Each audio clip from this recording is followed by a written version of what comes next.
Well, welcome back everybody to Whilton Mill and live commentary from Double Dash Motorsport Media of today's Club 100 racing for round 7 of the Sprint Championships for 2020. Andrew Mather and Howard Mitchell with you once again all afternoon as we head into our lightweights competition. Out on circuit at the moment, you've got the last 5 minutes of the test session, so you're not missing any racing action, don't worry. Thank you for joining us here on the Alpha live stream, sponsored by Navos. There we go. Technology solutions you can trust. Head across to navos.co.uk to check out them and what they're about. As I say, Howard Mitchell is back with me. We're somewhat refreshed after the lunch break and a really good morning of heavyweight racing.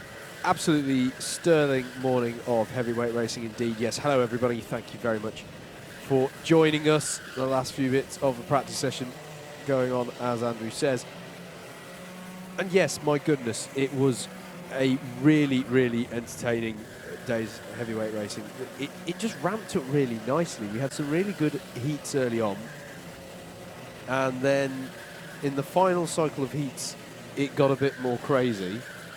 And then by the B final, I think that B final is the craziest race I've seen of the year. I mean, it's pretty mad goings on in the B final. And then, to be honest, the A final was highly entertaining, but I think we were just all shocked by the way that after how competitive it had been, just Joe Holmes was able to just streak away at the front. Yeah.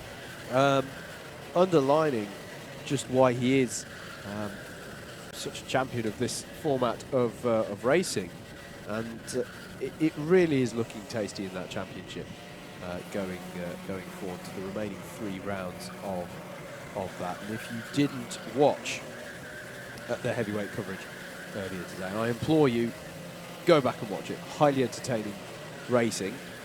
Right now, though, it is the lightweights that we look ahead to here. Round 7 of 10 of the 2020 Club 100 Lightweights Sprint Championship. And we have got another few hours of really entertaining racing. We will be with you throughout. And don't forget, you can interact with us as well. We'd really like to it's gone up a bit during the lunch break. Thanks to the 4 people who have liked us, liked Alpha Live Productions over the lunch break. Got the little counter here in the box, which I really quite like. I think we need to get a double dash one of these. They're rather, I quite like them. But it's great to be getting that support. So hello to everyone tuning in and enjoying the action here today. Please like, share, subscribe, whatever is the appropriate action to show your support on the platform in question. We are going out live on YouTube and Facebook. And you can get in touch with us by the comments on the YouTube stream or using the hashtag Club100Live on Twitter, or you can just direct your messages to @double-mm, @double-mm. That's myself and Andrew, and we will see those and we will answer any questions, comment on any points of view, opinions, support for a particular driver. Let us know who you're supporting, and we will love to have all of the interaction with yourselves. If you do have to miss any of the action, don't forget that you can watch it all on demand on the Alpha Live YouTube channel. Don't forget to give that a subscribe and click the notification bell. And whilst you're over there, just to get the full range of stuff done on the plugging of the social media streams. Whilst you're on YouTube, why not head over to our humble little channel at Double Dash Motorsport Media. Give us a subscribe. We do have the Legends of Club 100 and BUKC Championship for you on our YouTube channel this year. The iRacing Sim Racing Championship that has been set up amongst Club 100 and BUKC drivers. Started as a bit of a thing to keep people racing during the lockdown, but I think it's possibly here to stay because it's been a highly entertaining championship that we really loved doing. We had an offline rallycross attempt a couple of weeks ago as well, which was entertaining. That explains some of the moves we saw in heavyweights this morning. How many people were in it? We had about 20 drivers in it. Okay. Unfortunately, one of them was myself, so that's where a lot of the chaos came from. Just to note from practice, as I say, these are just free practice times. They don't have any bearing on the competition that we'll see this afternoon. Dan Cohen's just on the 53.011. I was going to say, they probably don't have any lead. Yes, that's a very good point. That there will probably be drivers running around without lead on that one. But yeah, it should. Track conditions definitely a lot better than they were this morning. And in fact, the test session has just finished. As I say, keep comments coming in. Hello to Racing Rogerio saying lightweight's time. Let's get ready to rumble. Richard Mills says is Super GT up next. Yes, Super GT watch. Steve Alvarez Brown was in good form last night. We had a nice. I had my first meal out anywhere since February. It was me and him, Super GT, Steve Hicks, Dave Longman, and Mike Hart, and another Club 100 and BUKC racer from time to time. And we should mention you did something yesterday, Mr. Mitchell, didn't you, to Super GT? You put a curse on it. I didn't. And made him have a crash. I did. Well, no, not. How dare you suggest such a thing? What I think you mean is I brilliantly managed to keep my kart on the road. Steve, by his own admission, you might have seen it on his Twitter where he, with the 360, overtakes the man to my right, just going into turn 1, and the front tyres give a big nope as to turning into, and it was very, very slippery down. I nearly did exactly the same thing. Yeah, and there were many.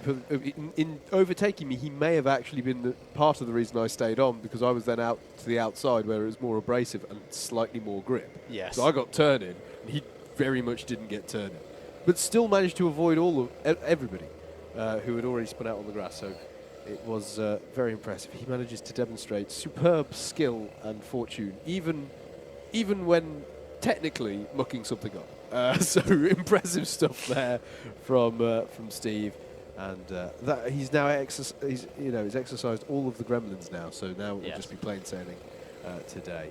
As the Alpha Live YouTube channel has pointed out, Steve will be out in the second heat. That'll be his first appearance of the day. So don't head off anywhere if you're a Super GT follower. He is out soon. Drivers coming then in from the practice session. There'll be a bit of a briefing, a shorter briefing than normal, as kind of triggered by the pandemic, but also being able to move forward in terms of technology. Online briefings have been used for the first time this weekend. We had to do it for yesterday, and all the drivers have had to do it for today. But what it does mean that the on-the-day briefing from John Viger, Managing Director for Club 100 Racing, means we can have it shorter, quicker, get the day moving, and also mean that even though drivers are all helmeted up and face masked and all the rest of it, that's another area of the day where people are as a group socially distanced, that we can reduce the amount of time that they are in that situation.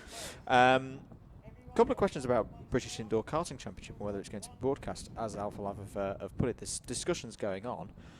We should mention that Club 100 and Team Sport Karting, who are running the BIKC, there is a relationship there now where Club 100 are sponsoring the BIKC. There's some track time as one of the prizes. I forget which one it is now, which John will not like me for.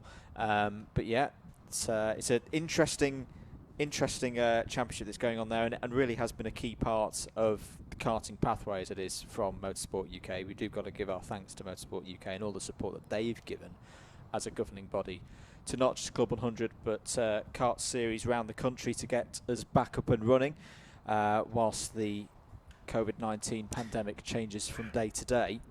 What was your question about? What the prizes for the BIKC for Club 100 test time? Oh, track time. The winner of each of the 4 adult classes supported by Club 100 will win entry into 8 rounds of the 2021 Sprint Series. That's a pretty good prize. That's a full representative championship season. Oh, well, I come back to the point that we were making on our podcast when this got announced. It's we can't enter, but I could do with that. See, you're saying that as if we'd be, good enough to win the thing. No. Oh no! As we noted at the time, that's absolutely impossible anyway. Happen. But I can dream, Andrew. I can dream. But no, it is a fantastic prize that Club 100 are offering as part of their support for that British Indoor Karting Championship. One day he goes from one day we're overtaking Super GT, and next thing he thinks he can win a British Championship. Today, keeping it on the grey stuff through turns 1 and 2. Tomorrow, the world. world. No. Anything else you want to say, mate, before? I was just going to do a run through what the format is that we're going to go into. Yeah, let's do that, and then we'll do a bit of a championship rundown of what our situation is heading into today. Indeed. So this is round 7 of 10 of the 2020 Club 100 Lightweight Sprints Championship. There are 2 classes in the lightweights. There's there's 3. I did that this morning with the heavies as well. There's class 1, 2, and our class 3 novice class as well. There are going to be 12 heat races today, and each driver will take part in 3 out of those 12 heats. There are 20 championship points on offer to a win in a heat race. 19 points for second, 18 for third, and so on and so forth. At the end of those heats, the points that the drivers have accrued across their 3 heats will be added up to determine the grid for the trophy final. I should just mention as well that the grids for the heats are randomised, with each driver's 3 random grid positions adding up so that each driver has the same average start. The exception being our class 3, our novice drivers. They all start towards the back of the grid. That's to avoid inexperienced drivers starting on pole, which can be a little bit daunting when you've got the full force of a Club 100 field bearing down on you. So that's in order to give them an opportunity to gain the necessary experience first.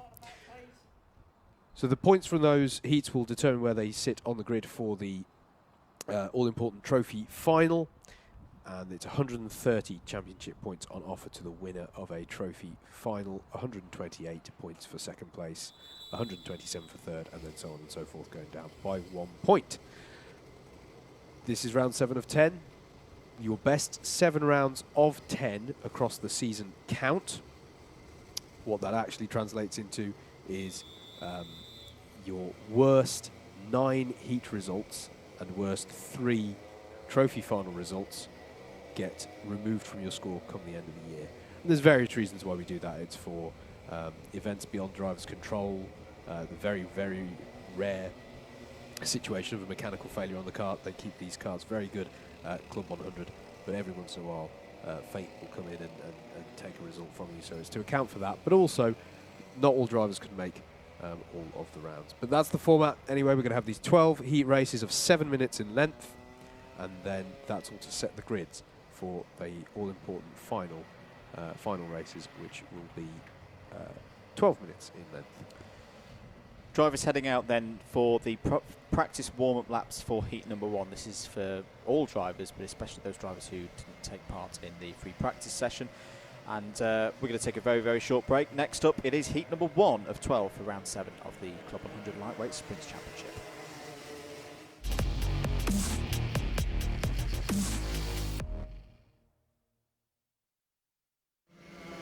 Lightweights heat number 1 then here at Whilton Mill. Let's have a look at the grid for this first race of the afternoon session. Joshua North has pole position for this race. Alongside him on the front row of the grid, Callum Birel, graduates from the BUKC for both Warwick and Cranfield Universities, very experienced around this circuit. Martin Theodorou starts on row 2, and Peter Knight, now a member of the C2 class after his impressive performance in C3 at Bayford Meadows, starts P4. Dan Truman and Cameron Moss are on row 3.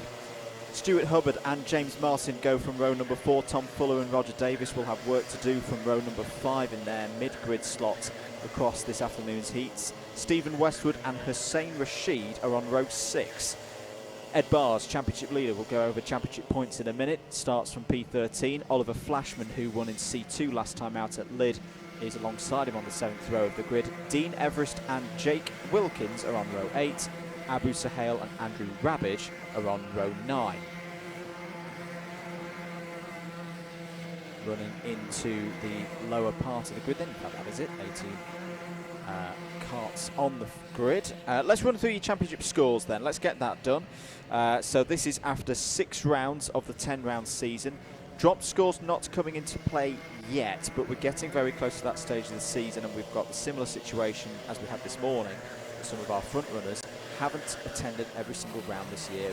That won't be a problem once drop scores come into play. For now at least though, Ed Barrs is your championship leader, 1,108 points for him, and he has a lead of some 26 points over Dan Healy in second place on 108.2. Mike Coppin is third, looking to kind of rekindle the form from earlier in the season when he led the championship after round 2. He's a little bit further back on 106.1. Fourth is Chris Alcock on 105.4. And then last year's runner-up in this championship, Daz Teal, is fifth on 102.6.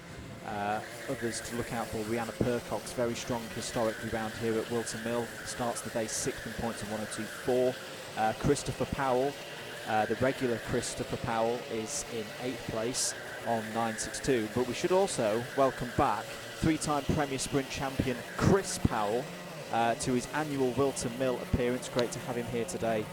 Look out for him with his golf-style helmet. Don't get him confused with Christopher Powell.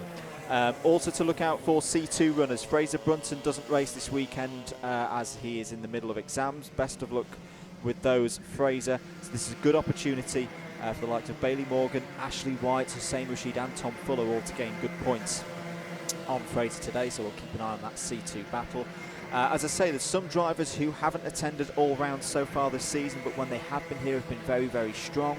In particular, Pietro Pagano, he's had a good record round here in the past and has had heat wins so far this season. And Steve Brown, aka Super GT, both present today. Both have missed 2 rounds so far this season.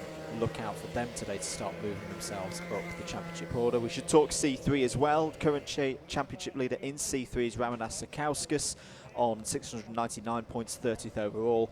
Good battle in store between him and Greg Smith out there on circuit today, who's currently 32nd in points and on 692. And I think that is all of your major stories across the Lightweights Championship covered, and we are ready for heat number 1.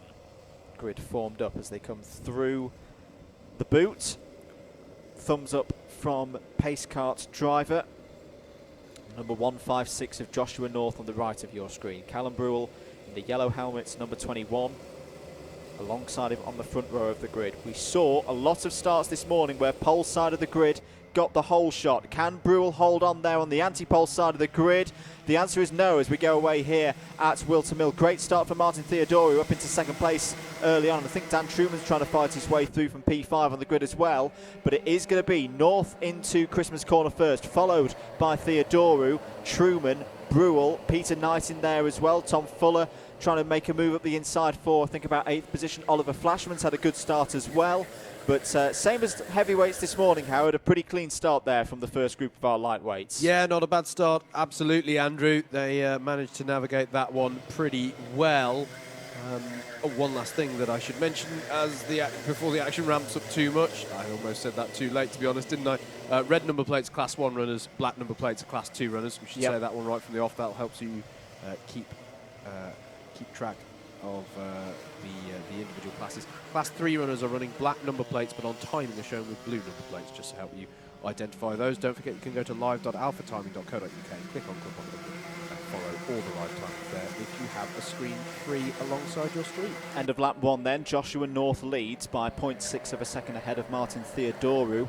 There's the number 176 of Oliver Flashman going round. Oh, and big hit there with Tom Fuller and Stephen Westwood getting into that as well. I think Roger Davis was a casualty in all of that, and well, I think it was 3 wide at a moment into Christmas, and that tends to not work. So that's not a good piece of news for our winner in C2 last time out at Planet Lid. I'm not sure there was much that Tom Fuller and Stephen Westwood could do, really, Andrew, when the kart just stops like on a dime like that on the apex. You know, they will have committed to apexing in something around that region when they started braking where they did, and it would have been very difficult to react in time to avoid contact in that situation. Takeout penalties handed out already after the 2 laps. Hussein Rashid, the number 11, is one of them, and Roger Davis, the number 43. Yellow flags out at the top of Christmas. Has somebody come to a stop through Christmas and Boxing Day? Can't quite see. There's a dead Colin. That's why the yellow flag is out. There is Tom Fuller. Now, of course, we saw him going into the spinning Oliver Flashman, and clearly there's damage to that kart, which means he's had to retire. Not a good start to the day for Fuller. Not sure if you know what's happened to Andrew Rabbage either, who hasn't been shown as starting this one. Yep, could be a transponder timing issue. We'll try and spot him as as he goes round, or not go round, the number 74. But look at number 10 here, Dan Truman, trying to find a way past Martin Theodoru. And we spoke about this in the morning and early afternoon session, didn't we, Howard, about how this circuit, Whilton Mill, it's a regular circuit on the Club 100 calendar. A lot of drivers feel more confident round here compared to other circuits, and I think we're starting to see that already. As down the inside, Truman goes on Theodore. Oh, that's a brilliant move by Peter Knight. Picks his way through. The driver from the Young Drivers' Championship, who's been having a stellar season in the YDC and really showed his talents at Bayford Meadows the last time we had a streamed round, has just overtaken two very experienced drivers, two evenly matched drivers there in Dan Truman and Martin Theodoru. Yeah, that was brilliantly read there by Peter Knight. Has immediately got himself up into second place courtesy of that. And yeah, just saw the opportunity there. Truman had to commit. There was the gap for him on the inside, but it just ended up with both of them drifting wide and allowed him through. And now it's Peter Knight who finds himself in a position to chase Joshua North up the hill for the lead, and he's not got too bad a run either. North feeling the need to go defensive here. Yeah, Joshua North got a little bit crossed up as they came through the crook there. It's especially when we get later into the year, as down the inside Peter Knight goes on Joshua North. Does he get the move done through Ashby? Oh no, he overshoots a little bit. Very easy to do, but he's now side by side as they go into Wilkins, and down the inside is Dan Truman as well, who hops up into second place. Martin Theodoru's now having a go at Joshua North, and this is classic sprint racing. You lose one position, you get forced offline, and every man and his dog comes flying through. And look out for who this battle is allowing to come into this. Ed Bars is on the scene. You'll see him just at the back of this pack. There he's in the number one. He's not at the back of the pack. He's now picked off Callum Brule, so he's up into fifth place for our championship leader in the form of Ed Bars. I just want everyone to bear in mind, if he were to work his way up through the field to put himself into the first place spot, he does have a cone penalty against him, so he cannot win this race. Absolutely. Oh, it's round! Oh, now just saved it. Got a bit encouraged into the save, but what happened there for Martin Theodoru? Did he lose that on his own? Or did he get tipped round slightly? I don't know if you can get a replay of that, but that was a very, very strange spin into through Christmas Corner. Often if you have an incident on your own in Christmas Corner, it's a lock up on the brakes before you turn in, not mid-corner. It's very strange. Yeah, as Hussein Rashid there was having a very earnest look at Stuart Hubbard, but wasn't able to get the job done there through Oziers. Here is Ed Bars then. He's fallen off the back a little bit of those ahead of him. Peter Knight it is.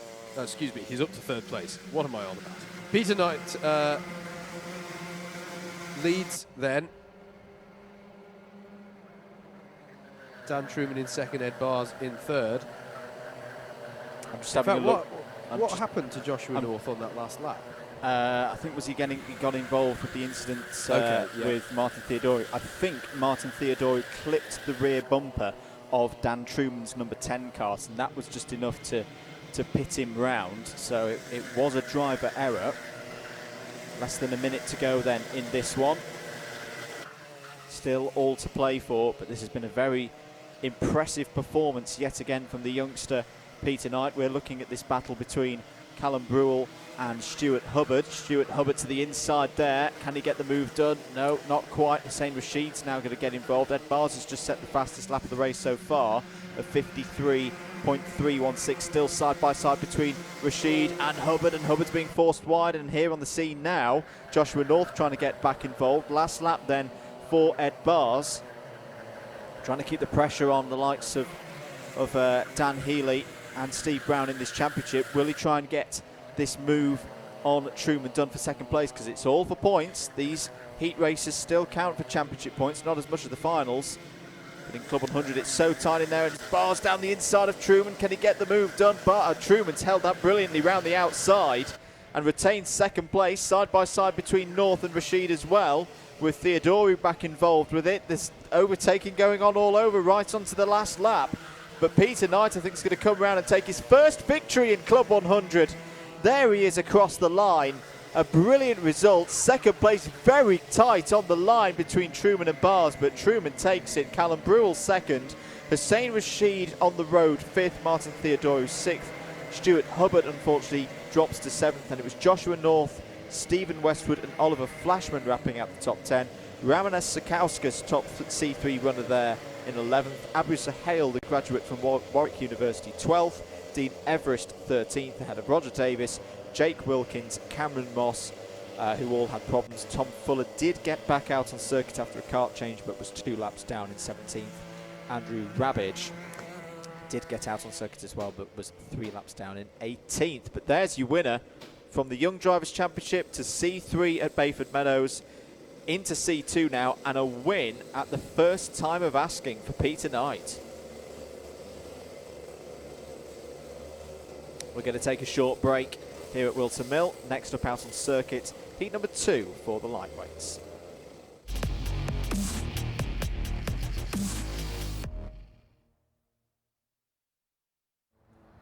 More lightweights action here at Whilton Mill for your Alpha live stream, sponsored by Navos Technology Solutions you can trust. Howard. Absolutely. I was going to offer to take us through the grid for this second heat. We have, of course, got some practice laps for the drivers, but let's talk you through how they'll line up once they do get into grid formation. Joel Davis will start this one from pole with Toby Case alongside Andrew Ward and Ashley White make up row number 2. Steve Hicks and Matt Collier are row 3. Chris Alcock and Eamon Salih are row number 4. Row 5 is Alistair Irvin. And Christopher Powell, who we know as Standard Powell, which is no harshness. He's trying to get rid of the standard. He is trying to get rid of the standard. Well. I don't know how do we do we just give them relative octane numbers after this and stop branding them? Anyway, one of the 2 Chris Powells who's here today starts from 10th. Steve Brown, Super GT fans rejoice, starts from 11th with Reese Pope alongside on row number 6. Row 7 is Jacopo Fioravanti and Dan Seeger. And then it's Ben Simpson and Russell Cooper on row 8, with row 9 being made up of Luke Dunnett and Greg Smith. That's how they line up then for heat number 2 of 12 for round 7 of the Club 100 Sprints Championship. Keep your comments coming in on the YouTube stream. We can see them coming in. And if you're on Twitter, at @_MM, use the hashtag Club100 Live. Let us know who you're supporting. Of the racing so far today. I do need to mention though, I mean, we know this area of the world fairly well. I can't help but notice there's some dark clouds for me. Just to the right of your shot, as you're looking at it, ladies and gentlemen, that is generally where the weather comes from in this part of the world. We did get a little bit of a sprinkling of rain towards the back end of the E60 race yesterday, which was not quite enough to make track conditions treacherous, but we have said it before, we've said it with BUKC in the past, that this circuit, I mean, as I say, it says there, there's a less than 10% chance of rain, which is good. I hope it remains like that, but we know what this area of the world's like. Doesn't take much water on this circuit, Howard, to make it quite tricky for the drivers. No, absolutely. And brief shout out to JMW Forecast for the graphic that we get. We always like being able to show you that. Yes, the conditions here can get greasy very, very quickly, particularly offline, particularly at the bottom of the hill. That's what I'm talking about. Very ominous dark cloud looming over the circuit here at Whilton Mill, just outside of Daventry in Northamptonshire, England. And yes, as you tell from that location reference, it can rain here quite a bit. It's the same as Silverstone in my mind. Yes.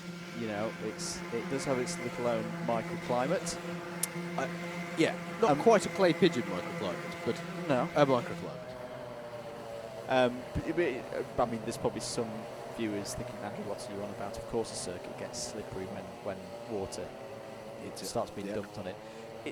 There's something about it that it can take a relatively small amount. If I say compare this to, say, Rye House or the clay pigeon example that you've cited there, you know, you can get away with, say, an off-circuit line or off normal racing line means of getting around the circuit to keep your speed up, whereas, you know, particularly down at the bottom of the circuit, turns 1 and turn 2, but also the approach to the boot as well.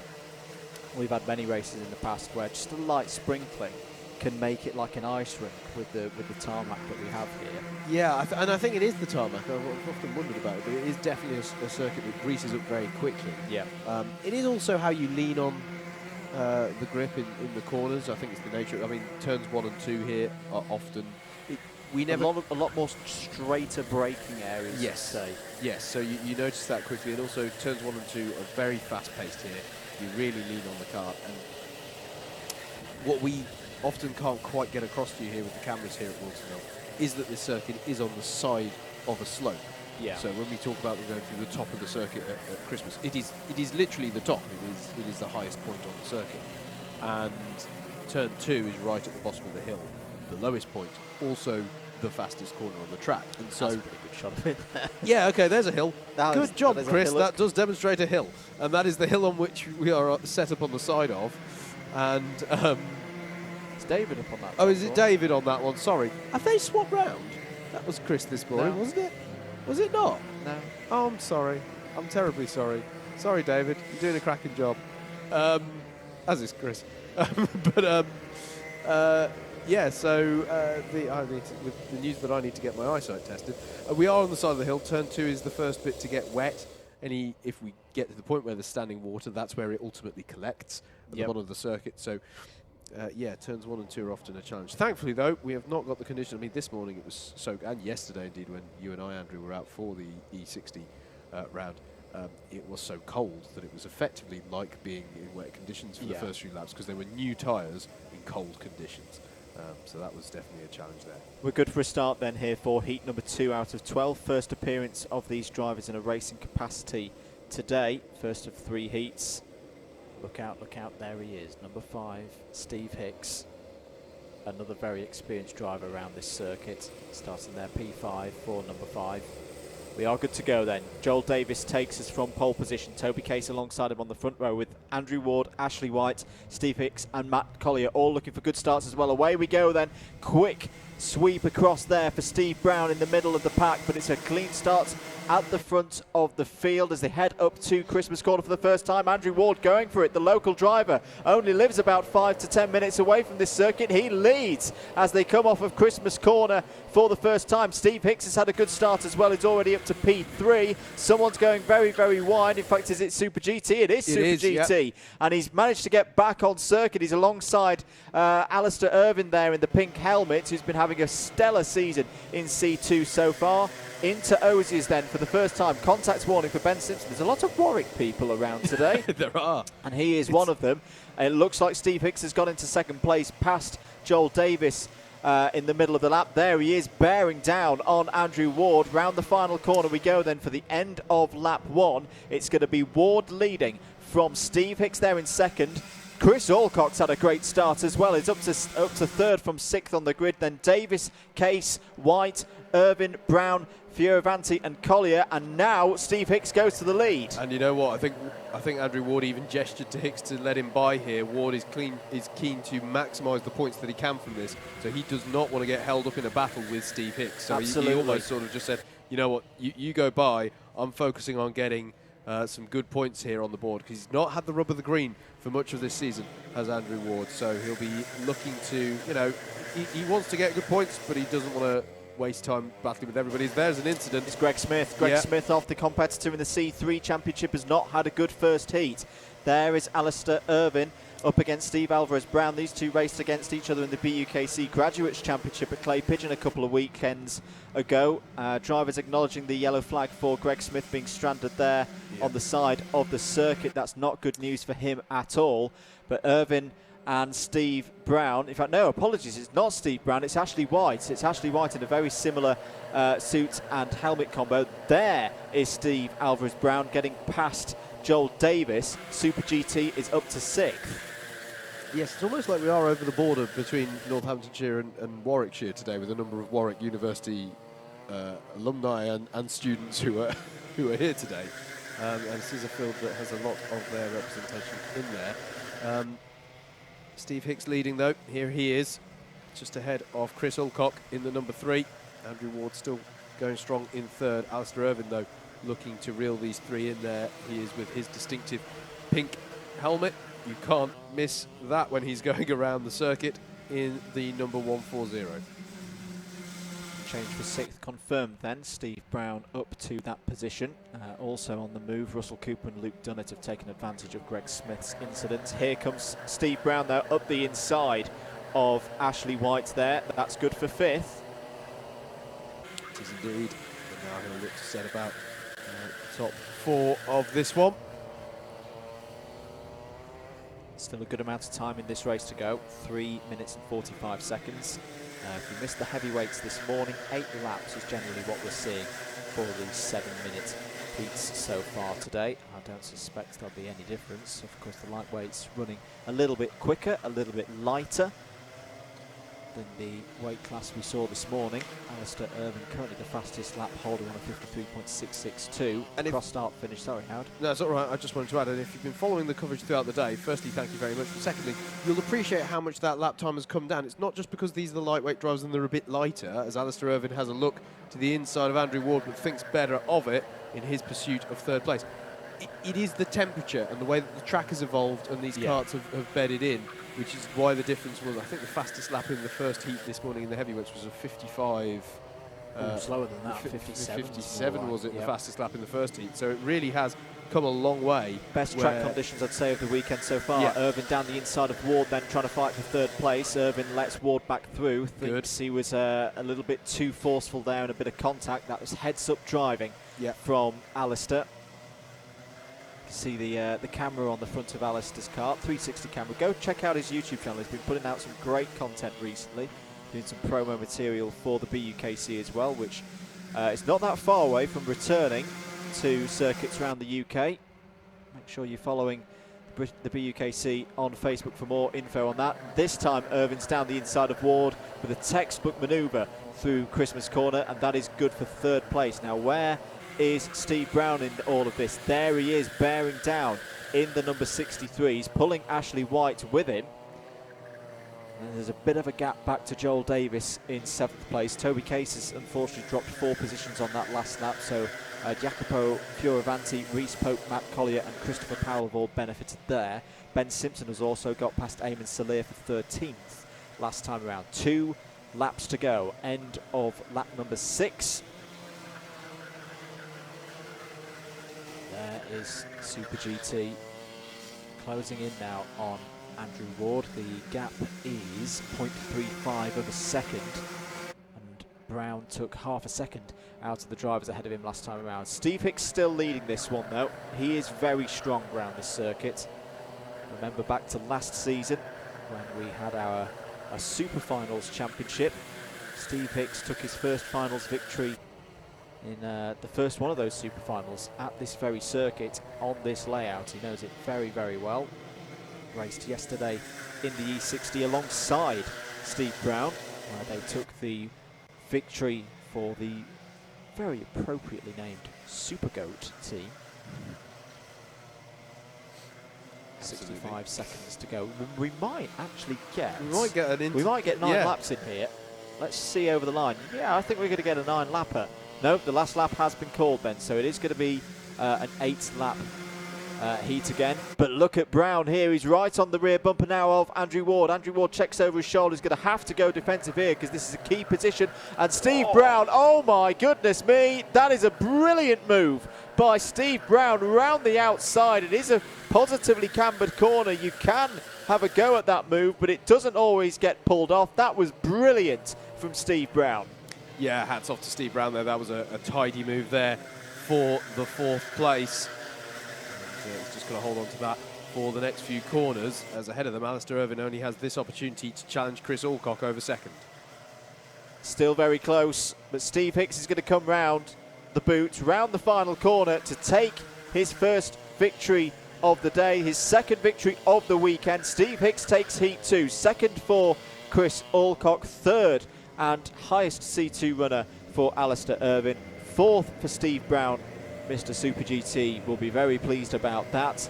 5th place for Andrew Ward, 6th for Ashley White, 7th Joel Davis, 8th for Reece Pope, 9th for Christopher Powell, top 10 for Jacopo Fioravanti, Toby Case, Dan Seagard, Ben Simpson, Matt Collier, Eamon Salir the top 15. We're going to take a short break here at Whilton Mill. This is your Alpha Live stream for Club 100 and their Lightweight Sprints Championship, sponsored by Navos Technology Solutions you can trust.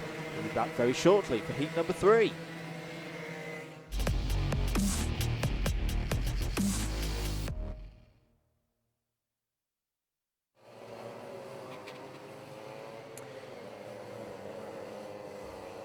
We are getting ready then for another heat here, heat number 3 of round 7 of the lightweights here at Whilton Mill. They will again have some practice laps ahead of this one. The very experienced Keith Segal will be taking this one from pole, with Dan Cohen alongside. James Wattis and Peter Hargreaves are on row number 2. Bailey Morgan and Pietro Pagano are on row 3. Row 4 will be Oscar Lancaster and Eric Mignon. It'll be Rihanna Percox and Adrian Mertens on row number 5. Row 6 is going to be Chris Powell, the former champion Chris Powell in the 171, to distinguish him from the other Chris Powell, and Mikey Nichols. Then moving on to row 7 is going to be Dan Healy and Jason Bradbury. James Browning and Tommy Walsh make up row 8. Row 9 is Jagjit Singh and Niall Tui. That's how they line up then for this 18 kart grid for heat 3 of round 7 of the Lightweights Championship. They will have a few practice laps as the sun beams down on Whilton Mill. You really wouldn't have thought we were here yesterday morning, freezing cold, but we were. And I was sporting a rather delightful Club 100 beanie hat, I have to say. Someone's just done the Mather Bandit move to those tyres in the centre of your screen. I don't know who that was. Just read some of your comments. Lots of excitement over Steve Brown Super GT's performance in that last race. Koshiro says go Super GT. He explained that manoeuvre in one of his videos. In fact, yeah, it was very similar, that move on Andrew Ward, to the one that we were talking about earlier in the context of Craig Brown. Yeah. The one that was picked up by Scott Mansell, aka Driver 61 on YouTube, who did a review of that and why both drivers were playing a great part in that move. It was a similar one there that Steve pulled off in heat number 2. Robert Good says 6th is sick. Of course, if you're a regular viewer of Steve's videos, he's quite a regular of finishing in 6th. Tends to do a little bit better in this series, and a 4th there. Although that was very... I know Albon's got his first podium now, but that was... You know, if that was a few months ago, that would have been the classic Albon finish in 4th place. It would. He did go around the outside. In fact, yeah, that was very, very Alex Albon. I only overtake round the outside. But yeah, keep your comments coming in, everybody, on the YouTube comments. And you remember you can tweet us as well, at @MM. Give us a follow for all of that good stuff. That felt like a very quick number of practice laps. Or was that just me? But I took my time doing the grid, I suppose. I don't know. But yes, so... Keith Segal. One of the elder statesmen of the club. Definitely elder statesman of the lightweights, has pole position. I still don't like those clouds behind us. Whoa, look at that. That's a new suit. No, I think he had that at Bayford. It's not the Firestone suit. It's not. I'm not sure how I feel. It's a kart fight one as well. I'm pretty sure he had that suit at Bayford. I'm not sure how I feel about new for 2020 on Keith Segal there. Yeah, and there is Chris Powell in the 171. Look out for Dan Cohen in this race. He was very, very quick in the practice session whilst we were on lunch break. We are ready to go then for heat number 3. 7 minutes on the clock. Here we go then at Whilton Mill for another heat in the lightweights. Good start from Keith Segal and a decent start from Dan Cohen, but James Wattis is going to try and slip through. Bailey Morgan's going round the outside. A lot of big names in this one. Pietro Pagano as well, trying to fight his way through. Dan Healy in the number 4, second in the championship. Pagano go down the inside, being followed by Chris Powell. Rihanna Percox is on the grass. That's a tricky situation. And that's connection. Well, has kept it in a straight line, which is better than what some drivers have done over that piece of grass so far this weekend. There's more contact down through Ashby Corner. I think someone has gone round. Keith Segal fighting with James Wattis there. I think Bailey Morgan has fought through into the lead. Yes, he has. That's great stuff from another one of the drivers that we see in the Young Drivers' Championship. Has a couple of years' experience in the sprints. and really is putting that to good use now. And I think when Rhiannon Percox rejoined the circuit, Andrew, it may have been Tommy Welsh in the 15 who had the slight contact with her. That would have been a heart-in-the-mouth moment, but he was able to keep it going as well. So delighted to say that was a remarkably clean lap for the amount of toing and froing that we saw. Here is, or briefly you just saw, Chris Powell, multiple-time Premier Class winner, as this is a very slow-going number 25, Peter Hargreaves, indeed, as that looks like Keith Segal falling behind Eric Mignon in there. It is, isn't it? Yeah. In the Belgian colour helmet. Jason Bradbury looking down the inside. He's had some good races recently. Won the C2, won the B final at Lid, if I'm not mistaken. 5.5 minutes of this one to go. Bailey Morgan, after that great first lap, still leading. There's Pietro Pagano. Good to see him back. Had a big crash here last season. But he's a factor in this championship once again. There's another one of those drivers who hasn't been at every single round, so he's slightly offset in terms of where he is in the championship order at the moment. Look out for him coming through. Change of leader. Dan Cohen has got past Bailey Morgan on lap number 2, and I think I saw Dan Healy getting past. Yes, indeed, yellow flag out at the top of the hill. But Dan Healy has got past James Wattis there for 4th place. And that is why, I think, is that Jagjit Singh? I think it is, because he hasn't completed lap number 2. So Singh in the 182 is unfortunately out of this race. James Wattis to the inside of Bailey Morgan. That's, I think that is for 4th place now. So Pagano and Healy have got through. And here comes Chris Powell, the 3-time Premier Champion. Great to have him back here in Club 100. Always a pleasure to see him race.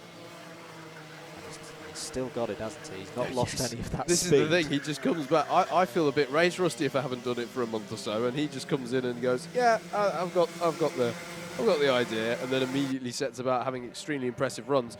Also having an impressive run here, though, was Dan Healy, although there's a yellow out at the top of the track. That would be for Singh, who is at the side of the road, but still definitely the case that Dan Healy was in the wheel tracks of Pietro Pagano there. I wonder, has Singh lost a chance? Scott in the my cone goodness. has his biggest jump of the weekend there. That was impressive. That was Jack Fisher, Three Sisters like. Who did that? Someone's getting a cone penalty. Here is the battle. Drop kicked. The battle over 2nd place. Pietro Pagano defending against Dan Healy. Or are they defending, or are they going to work together here to get onto the back of Dan Cohen? It stands to reason that they should work together. There is enough time for them to reel him in this one. There's a little bit of water kicked up from the cattle grid curb on the exit of Paddock Corner. This is Chris Powell chasing James Wattis in the number 171 and the 12 respectively. James Wattis in 4th place does give the signal to say, should we work together to get onto the back? It depends how Chris Powell views his pace relative to that of Mr. Wattis. I think he's a 3-time Premier Champion. He'll do what he wants when it comes to working with other drivers. Yeah, he isn't in this championship. He has nothing to lose, as there's yellows out here as well into Wilkins. I'm very worried about Colin. That's not okay. This is yellows going down various parts of the circuit as they recover Jagjit Singh's kart. As the battle for 2nd fires through the boot, but it's not really the battle for 2nd. They're working together to try and turn it into the battle for 1st, because they are now closing the gap on Dan Cohen. What is it this time around? They bring the gap down by a further ½ a second. So it is now just 0.3 of a second, and now it is a 3-way fight for the lead of this one. And now Dan Healy maybe starts to have a think about, Pietro Pagano, what a move! I did not see that one coming whatsoever. Pietro Pagano just fired it down the inside of Christmas Corner. That was beautiful stuff there from Pagano. Another driver where Whilton Mill is a strong one for him, and he showed it there. That was a great lunge and perfectly judged as well. You okay over there? Fine. Dan Healy now chasing Dan Cohen into the boot. They've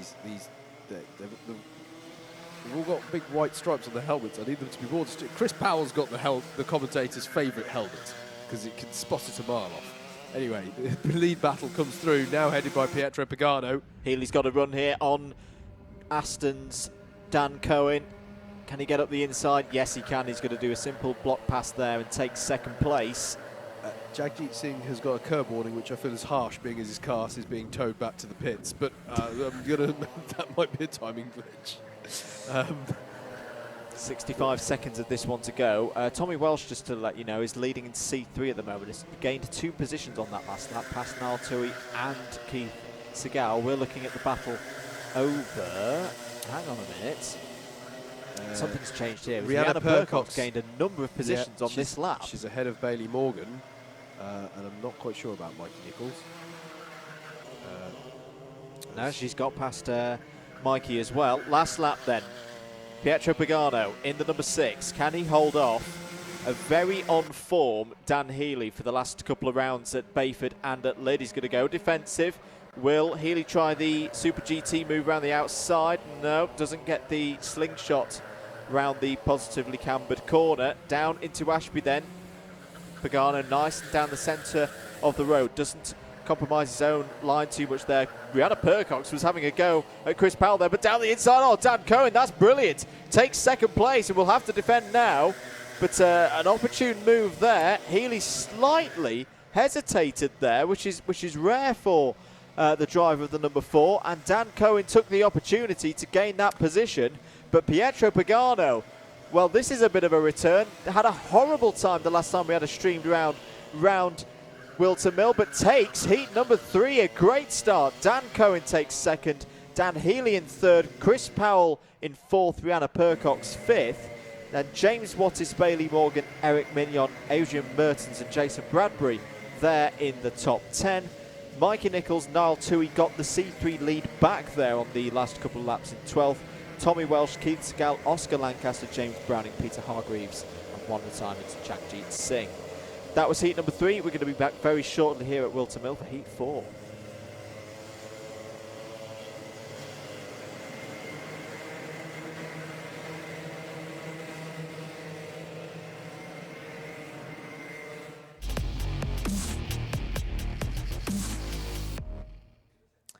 Okay. Back then here at Whilton Mill, heat number 4 heading out for their practice. Let's have a look at the grid for this one. This will be the last heat with some practice before it. Bring that graphic in a moment. Keep the comments coming in on the YouTube stream. Let us know how you're doing. Ben Daly has pole position in this one alongside Chris Woodger. Daz Teal and Jack Cameron Drayton starting row 2. Steph Theodore and Mike Coppin are on row 3. Moving into the middle of the pack then, on row 4, we will find Rogerio Mendez and James Corp. Thanasi Barnacote and Andrea Fioravanti are on row 5. Josh Allen and Rob Dowsett go from row number 6. Those starting towards the back of the field, including our C3 drivers.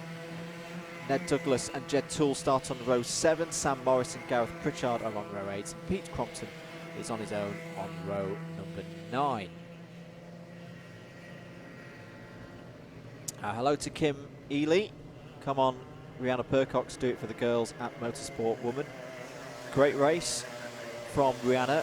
As we say, this is probably her strongest circuit. She's won full rounds here before of the sprint series. Yeah, she took her first ever wins in Club 100 machinery here as well, yep. Both in, unless I'm really correct, the lightweights and then subsequently the clubman class when she went into that used to exist as an invitational class within Club 100 sprint racing. And obviously raced well for many a year for Birmingham University in the BUKC here at Whilton Mill and other circuits, of course, but this one in particular for Rihanna is a very, very good place in her racing history.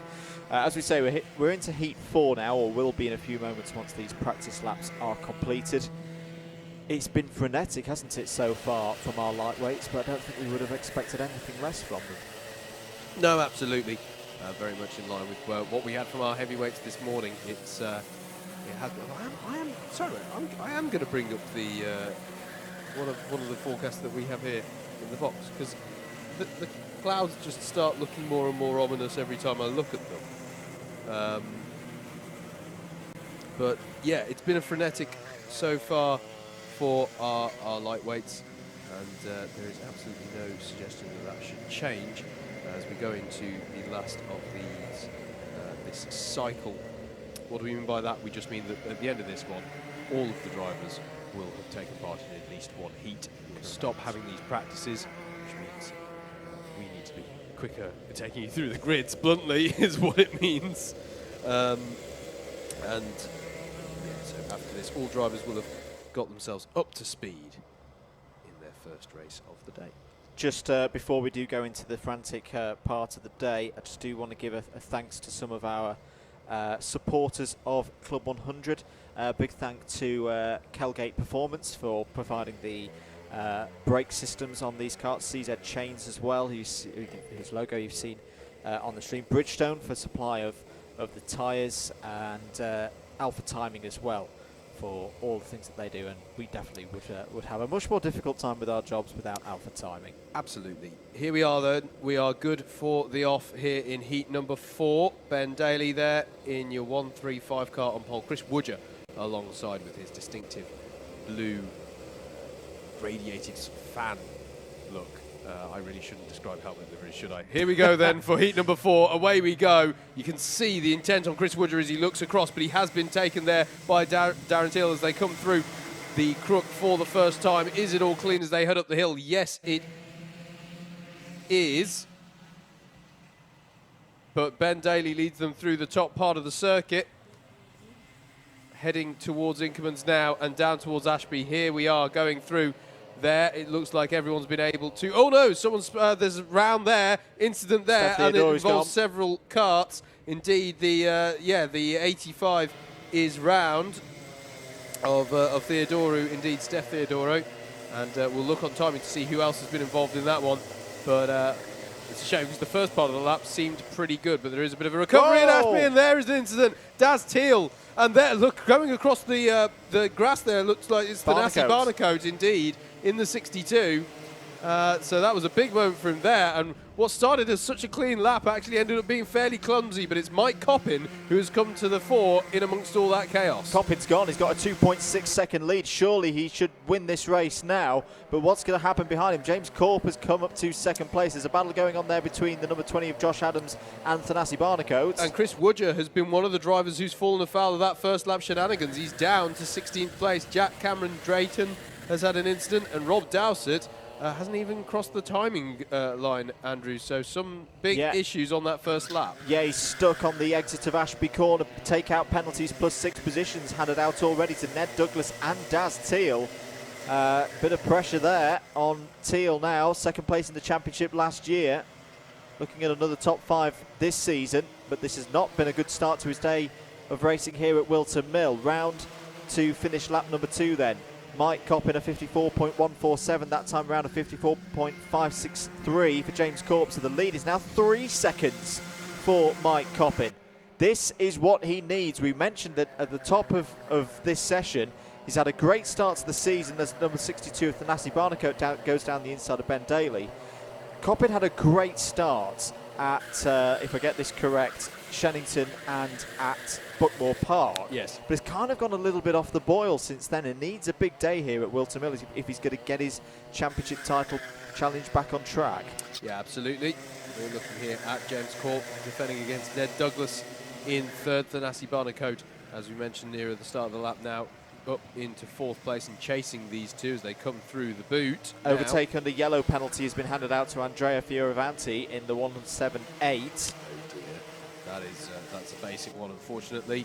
Although, maybe benefit the doubt, the yellow flags were coming out quite frantically there. There is a penalty confirmed on your screens, the bottom right for Andrea. And now it is a 3-way battle over second place. Ned Douglas goes to the inside but thinks better of it. Behind them is another pack of 3, that of Ben Daly, Daz Teal and Josh Adams. Josh Adams, one of another driver from Young Drivers Championship as well. Pod to pod, side by side between Barnacote and Douglas. Douglas trying to hold himself in there, went a little bit across the grass, but is now going to be switched backed by Barnacote. Great stuff, really good stuff from Thanasi Barnacote there, and that'll be 3rd place. Yeah, fair play to Douglas for trying to keep his foot in there, but it all got a bit bumpy across as there's a penalty for Ned Douglas for track limits, which is unsurprising maybe, being as he went across the grass. It is quite clear in the briefing notes that went out with the new format of briefing that was used for this round. Do not use the grass beyond the runoff. Use the runoff concrete as much as you like, but do not use the grass. Here is Daz Teal going on the inside of Ben Daly at Christmas Corner and gets the job done, so he's now up into 5th place. Josh Adams nicely waiting there, just being nice and patient. Still a good amount of time in this race to go. The drivers immediately ahead of him.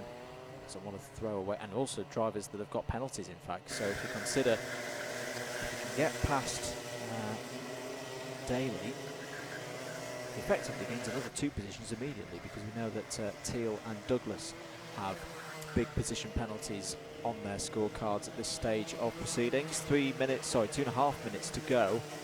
Mike Coppin's still comfortable at the moment. Tanasi Barnacote starting to go quickly though. That's a new fastest lap from Barnacote of a 53.496 in this heat. Steph Theodoru on a bit of a recovery drive after the incident at Ashby in the first lap. He's working his way up the order, just got past Sam Morris and Jed Toole on the last, well, it was 2 laps ago now actually, but he is working his way up through the order. Racing Rogerio Mendes has just gained a position. He's now 12th. He's gone through with Jack Cameron Drayton past Pete Crompton. Here is Barnacote then on the tail of James Corp. Battle over 2nd place. And there's no point in them working together, just to be clear here, because they just haven't got time. I would have thought it would be 2 minutes to catch onto the back of Mike Coppin, who was the main beneficiary of what was a fairly mad start to this one. With 90 seconds left on the clock, it is now an out-and-out fight, one would have thought, for 2nd place between these two. The red number plates denoting they are both members of the Class 1 class within this, and this is Thanasi having a look down the inside.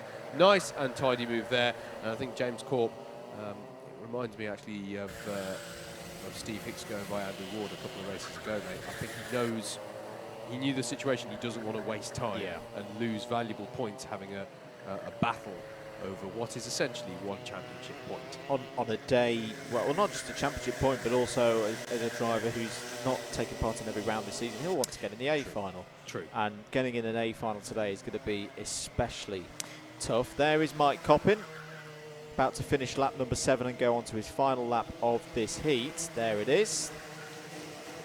Just looks comfortable here.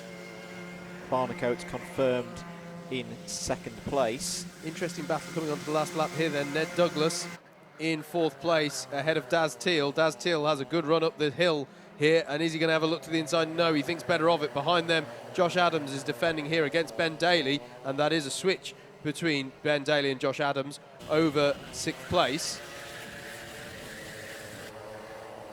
as they come through Ashby. So I think it is still Ned Douglas though ahead of Daz Teal ahead of them. Steph Theodoru, I think we should mention if we haven't already. That's a really good comeback drive, considering he was turned around and facing the wrong way on lap number 1, back into the top 10. But we're waiting now for Mike Coppin to come around the final couple of corners, and this has probably been his most comfortable win of the season. It's been a good season so far as Daz Teal's at the inside of Douglas on the last lap, but Mike Coppin takes his 8th heat win of the year there in heat number 4. Thanasi Barnacote is 2nd. James Corp is in 3rd place. Daz Teal did get it on the line for 4th ahead of Ned Douglas in 5th. Josh Adams 6th. Ben Daly 7th. Steph Theodoru 8th. Andrea Fioravanti 9th. Jed Toole, your top C3 runner there in 10th. Sam Morris, Rogerio Mendes, Chris Woodger, Pete Crompton, Jack Cameron Drayton, Gareth Pritchard and Rob Dowsett wrap out the field. We're going to take another short break. Be back very, very soon for heat number 5 here at Whilton Mill.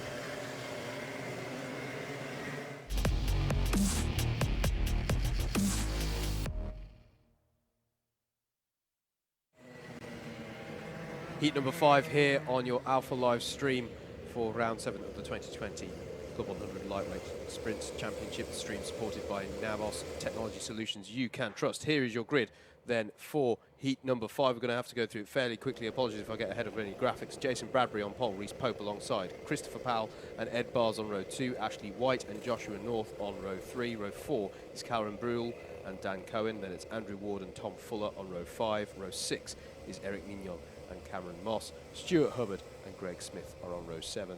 Row 8, running out the 16-car grid, is Jake Wilkins and Abu Suhail. There we are. We did get it in before they started. I was wrong to doubt us. There is the number 59 of Jason Bradbury then. He will lead them away for this one. 7 minutes on the clock. Eyes on the lights. Engine notes rise. Away we go. Look at how Reese Pope is watching like a hawk the pole side of the grid. And he's able to hold on to it. And Chris Powell is round. And it's a big hit there with Chris Powell. And I think that's Dan Cohen. And I didn't spot the other kart that was involved. But 3 karts had a very nasty hit there into turn 2. Jason Bradbury leads them up to Crispin's corner. It has been called good as a start. There was no full start flag out, so the officials feeling they are okay to recover that one as it is. As majorly on the brakes there was Ashley White. I thought he was going to lose it on brakes, but he was right on the limit of adhesion there, braking into Ashby in 3rd place at the moment as they all work their way through. Wilkins and Ozis for the first time. Andrew Ward there going defensive against Eric Mignon as they come on to the back straight. This is the 42 of Reese Pope defending against Ashley White. Tom Fuller was your other driver involved. Tom's really not having a lucky day in terms of being clear of incidents. That was not his fault. I think it all started from about P4.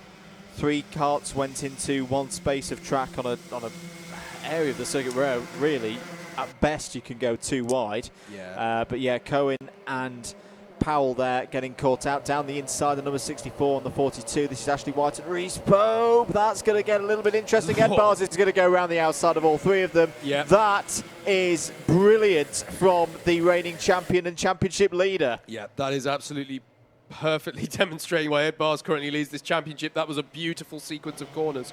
Just read the chaos in front of him brilliantly and just went, okay, I'll go around the outside then. And even to the point, Andrew, of using that outside curb on Inkermans brilliantly to just keep himself inside. That was inch perfect on that.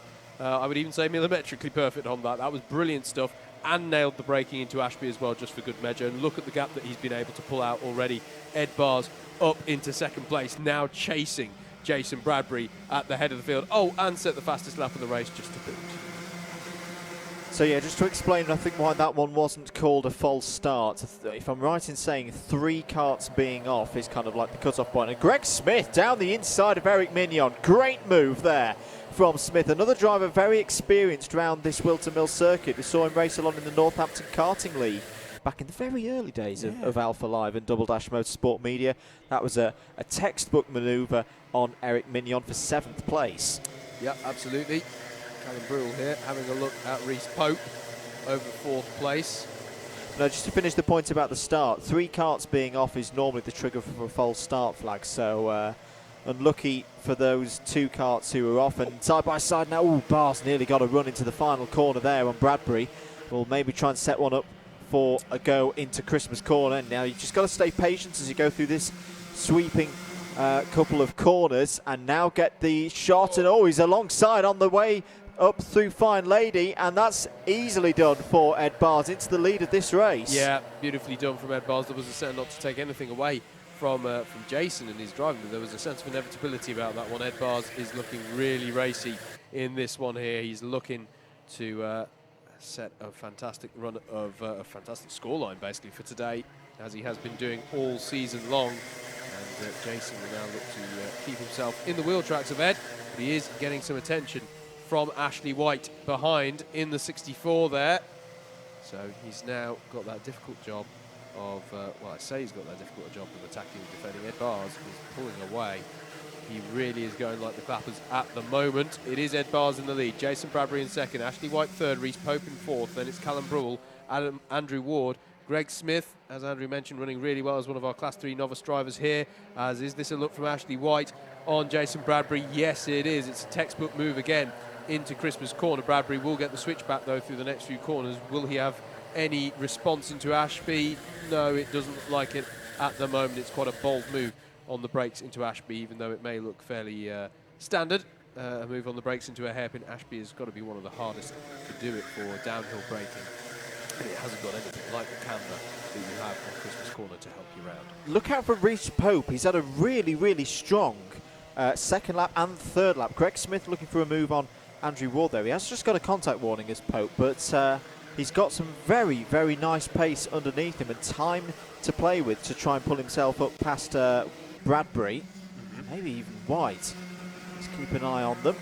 There he is, in the dark blue helmet, the black suit. Bradbury now looking down the inside of White, and oh, that needed a send. That needed a big old send to get Bradbury through there, and he just hesitated a little bit, and that might offer the opportunity to Reece Pope now. No, he doesn't go for it down into Ashby.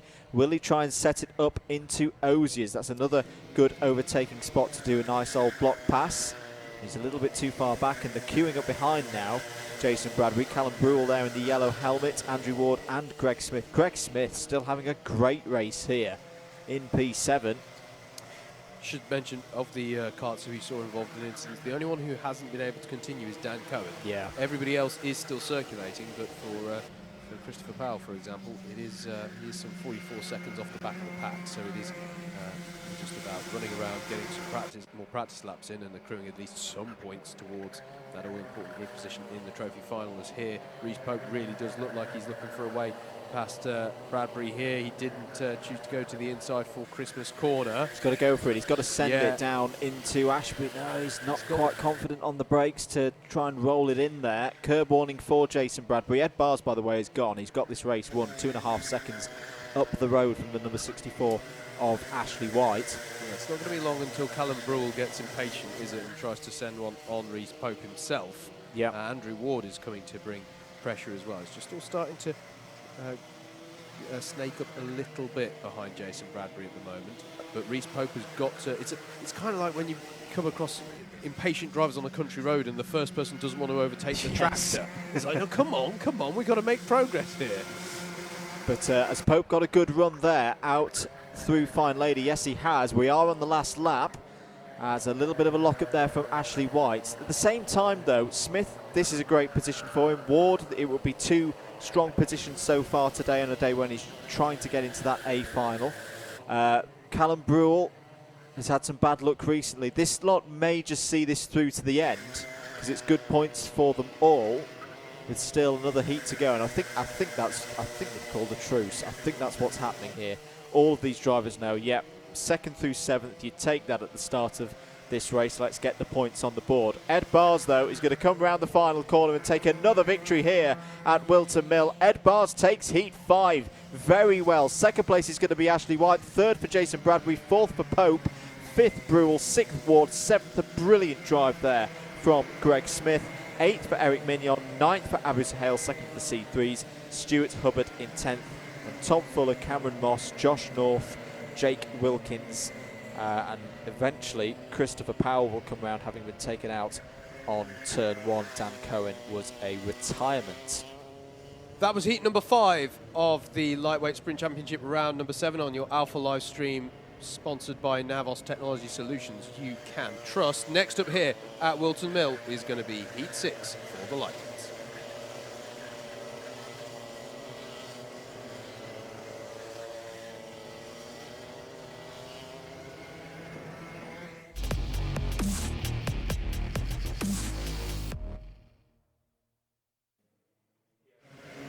Let's take you straight into the grid then for this 6th heat in our lightweights. Dan Seeger will start this one on pole with Mikey Nichols alongside. Roger Davis and Rob Dowsett will be on row number 2. Chris Powell, former champion. That's how we're going to do it. Chris Powell and Christopher Powell. That's how we're going to distinguish them today. And Peter Knight make up row number 3. Row number 4 is Dan Truman and Joel Davis. Then it's Chris Woodger and Daz Teal on row 5. Row 6 is Alistair Irvin and Eamon Salih. James Corp and Pietro Pagano make up row 7. Row 8 is Ramanas Sakauskas and Gareth Pritchard. Then it's Russell Cooper and Luke Dunnett on row 9. And rounding out the 19-kart field, and hopefully going to have a slightly better run of it than the previous heat where he sadly had to retire, Jagjit Singh rounds out the 19-kart grid. As I think we might be good all ready for a start this time around. Dan Seeger is in position there with the 95. They're just trying to get some heat into the engines. That's what they're doing there. They're not just having a very leisurely lean on their karting equipment there. Well, they might be. There might be, but it's having the side effect, if they are, of heating up the engines, as I think we are good to go. 7 minutes on the clock, eyes on the lights, engine notes rise, and Dan Seeger leads them away. Mikey Nichols looking to make a good start, but it looks to me like Roger Davis has got the better of him. No, he does hang on, does Mikey Nichols there, but they're both going to run each other wide, and that's going to allow the likes of Peter Knight and Rob Dowsett to get alongside and past them as they run up the hill. And what that's allowed is Dan Seeger to get a really nice gap in the early phases. They all work their way 3 wide, 4 wide through the top part of the circuit, and somehow none of them have had to take to the grass. But it is a dream start for Dan Seeger there. Yeah, robust start that one, but everyone's still in the race. A little bit of squirreling there for Dan Truman as they came off of Ashby Corner. We're all filing through. You see the 181 there of Gareth Pritchard, one of our 5 C3 runners in this one, who start from the back of the field as rookies and novices. There's Daz Teal in the number 2 up the inside of Chris Powell, side by side. Ooh, they're not going to keep within track limits there. Over start finish, and Truman's now on the scene up the inside of the 3-time champion. Well, I felt Daz did have that run on him. Yeah. That was a legitimate attempt there for me. But yeah, that was, as Chris Powell very hard on the brakes there in his defence over this one. And that pushes Dan Truman out wide there at Christmas Corner, and Truman's lost a few positions as a result of that attempt. We cut back to the battle over 4th there briefly. That is Mikey Nichols with the red stripes on his white helmet. There is Truman, who's now got Pietro Pagano in front of him because of Truman getting held up during that attempt at Christmas Corner. This is Daz Teal right on the tail now of Mikey Nichols, and Alistair Irvine has Chris Powell for attention. There's your leader, Dan Seeger, Rob Dowsett, Peter Knight. 3, indeed 4 Class 2 runners at the head of this field, which does contain 6 Class 1 runners. So one would imagine, on balance, one would expect a few things to change, and there's something changing. That was Daz Teal down the inside of Mikey Nichols and through at Christmas Corner up into 4th place. Pagano and Powell going side by side through Christmas Corner as well. Look out for Chris Woodger. He needs a good result in this one, the driver of the number 36. Didn't have a good result in his first heat. He's a C1 driver, does not want to be in one of those lower finals and have the hard work of making his way through. This is the lead battle though, Rob Dowsett. Now this would be big for Rob Dowsett. Of course, he retired from his first heat, and here he is fighting for the lead in this one. But whilst they squabble first, second, third, they are going to encourage Daz Teal to close in on them. There he is in the number 2. What is the gap? Well, it's just closed by about half a second between 3rd and 4th place. And there's the finger from Dan Seeger saying, come on, we've got to work together, guys. Otherwise, the number 2 there of Daz Teal is going to catch us, and Alistair Irvine, and Pietro Pagano is still on the move as well. In fact, no, he's dropped a couple of positions, so that's him fighting back past. Dowsett down the inside, goes for the lead. Did Rob Dowsett get that done? No, it's still side by side with Dan Seeger as they go into Wilkins. Rob Dowsett does take the lead, and Peter Knight's now at the inside of Dan Seeger. Oh, he's got on the inside of Dowsett as well. Brilliant for Peter Knight. What a driver this young man is. He really is taking to Club 100 very, very well, and he's going to lead Howard at the end of lap 4. Yeah, that was beautifully read by Peter Knight there, and he puts himself in the pound seats to become our first double winner of the lightweights today. In fact, I think I might mean the first double. Did we have a double winner in heavyweights this morning? I'd have to think about that. But yeah, he's driving beautifully here, just reading the situation so well, Andrew, and driving calmly for a driver of his age. He really does drive with a sense of maturity that I'm very impressed by, as Daz Teal has now got onto the back of the top 3 here and is challenging Seeger. And Seeger goes down the inside of Dowsett. And that's side-by-side still, but he has got the job done, and that's going to allow Daz Teal to come round the outside. Wow. Whoa, my goodness me. Round the outside of Dowsett and down the inside of Dan Seeger. That was an extremely impressive series of corners for Daz Teal, and in all of that as well, it's allowed Dan Seeger to be taken by Dowsett again. So Dowsett's now ahead of Seeger, and Seeger has now got Chris Powell all over the back of him because this battling, in fact, Chris Powell is through. Chris Powell's through, and now Alistair Irvine is going through on Dan Seeger. The dam has broken, unfortunately, for Dan Seeger there, and he really needs to try and refine some momentum. It's so hard to do when it just feels like everybody's lining up to overtake you, and here it is. And Dan Seeger's on the grass. Danziger's on the grass, whilst the number 6 of Pietro Pagano is in the wheel tracks of Dan Truman, but doesn't quite manage to put the move on into Christmas corner. Chris Woodger following behind. That double move by Teal, that was Wow. many, many years of Club 100 experience being put to perfect use, and he's now closing in on Peter Knight. 2 minutes to go, plenty of time for Teal to try and set a move up here, but this young driver in Peter Knight, this has been quite astonishing. I can't remember a young driver of his age driving like this in a long, long time. Contact warning for Pietro Pagano, the number 6.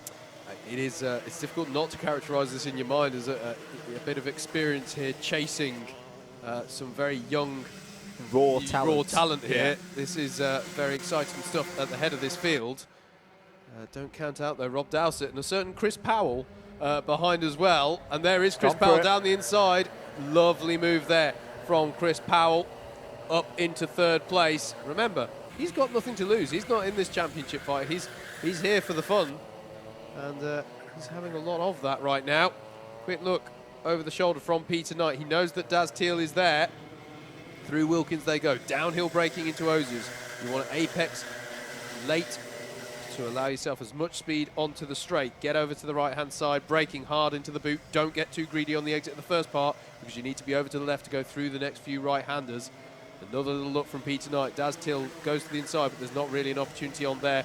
Through paddock corner and onto a new lap. Last lap it is indeed. I didn't know if that was going to get called, but it has been called as the last lap. Here we go then. I'd say it's a 3-way fight for this one. Peter Knight leads 2 very experienced, very proficient karters up the hill. He goes defensive. Daz Teal is going to try and get the switch back. He's got to be so careful. If he sends it, he has to make it work, because Chris Powell will not need a second time of asking. Peter Knight goes defensive into Ashby, and Chris Powell down the inside. That was really bold from Chris Powell. I thought he was going into a spin almost. He was so harsh on those brakes, and it's put him out wide, and it's allowed Dowsett back through. Dowsett now in an opportunity behind them. Look at this, Truman versus Irvin. Round Oziers as well. Truman is through. Peter Knight here has got all sorts of pressure, but I think he's going to be good. He just has to guide it around the last few parts of the circuit, through the boot and through paddock. He's going to do it. Peter Knight takes his 2nd heat win of the day, and oh my goodness, what a talent we are seeing from this young man. Daz Teal in 2nd, Rob Dowsett in 3rd, Chris Powell 4th, then it's Dan Truman, Pietro Pagano, Alistair Irvin, Dan Seeger, James Corp, Joel Davis, Eamon Salih, Roger Davis, Chris Woodger, and it's Luke Dunnett, Ramanas Sakauskas, Russell Cooper, Jagjit Singh, good to see him finishing on this one, Gareth Pritchard, and Mikey Nichols had some kind of issue there. We're going to be back very shortly after another quick break. Next up, heat number 7.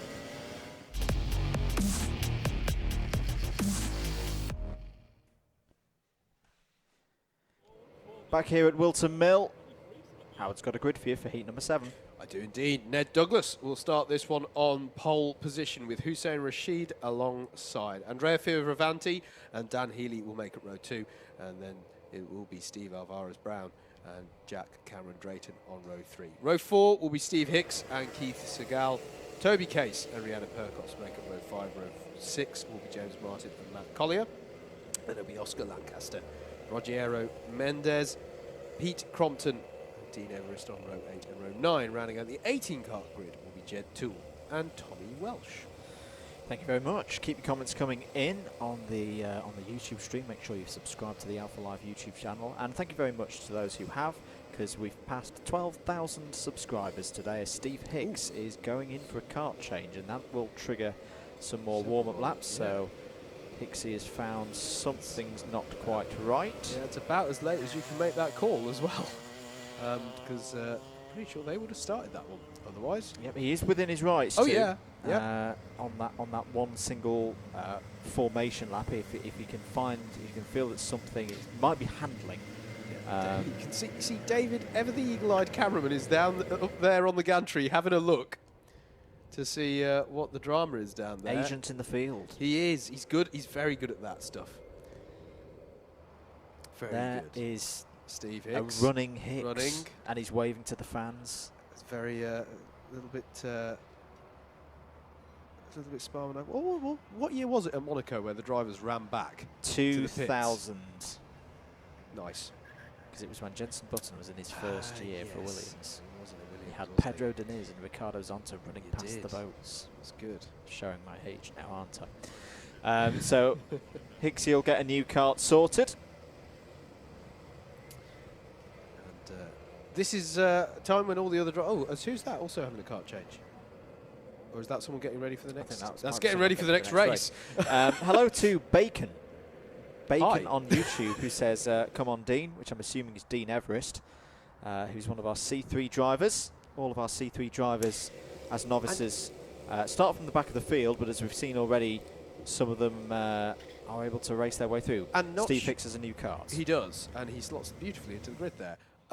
Yeah, Dean Everest, don't know what the situation was with lead, of course, during the test session, but was really on the pace earlier on in the practice session. So, yeah, going to be interesting to see how he gets on. I think this time we'll be ready for a start in our 7th heat. We are just over the halfway mark of these heats.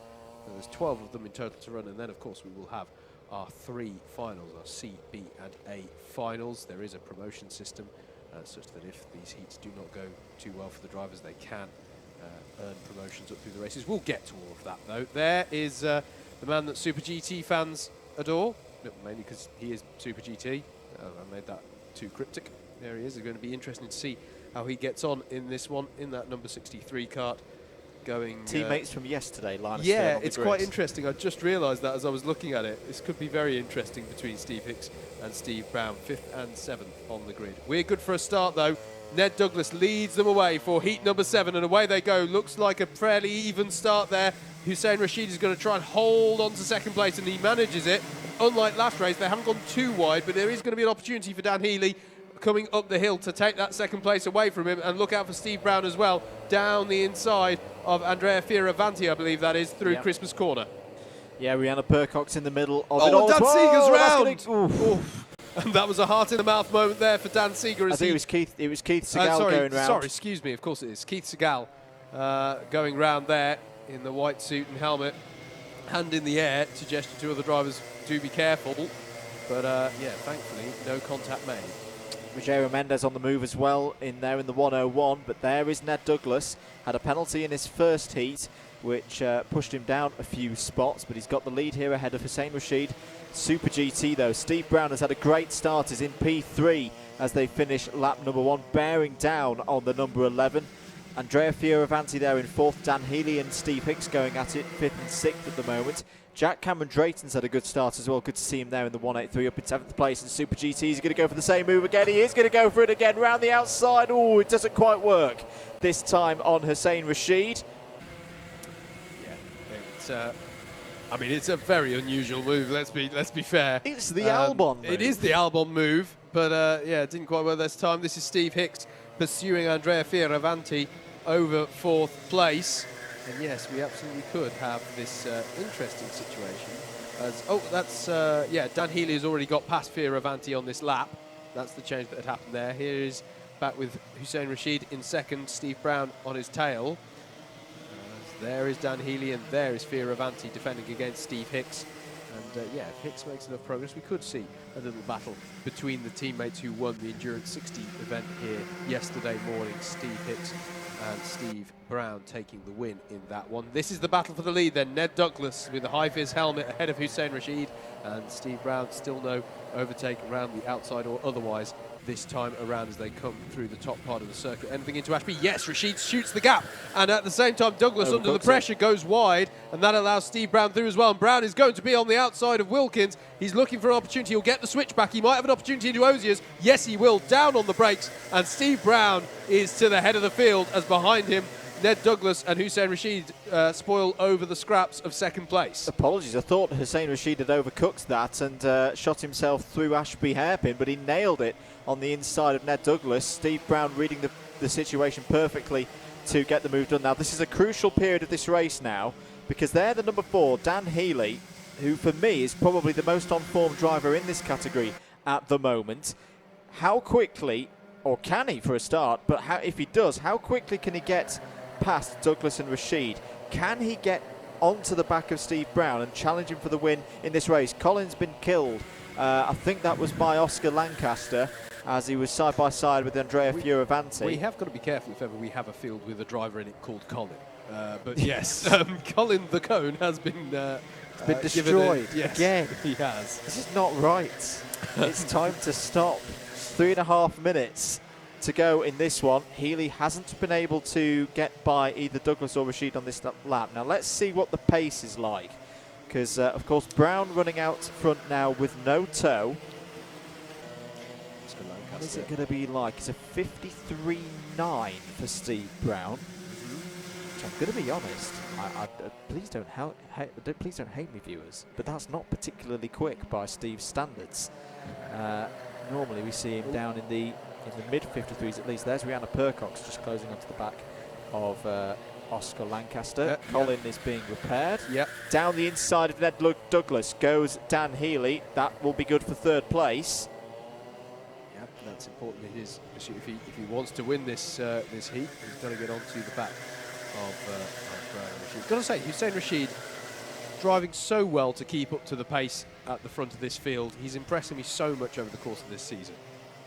As Hussein Rashid, he's driving really well, and at the moment there's a bit of a gap now pulled out over the course of this lap. But this is.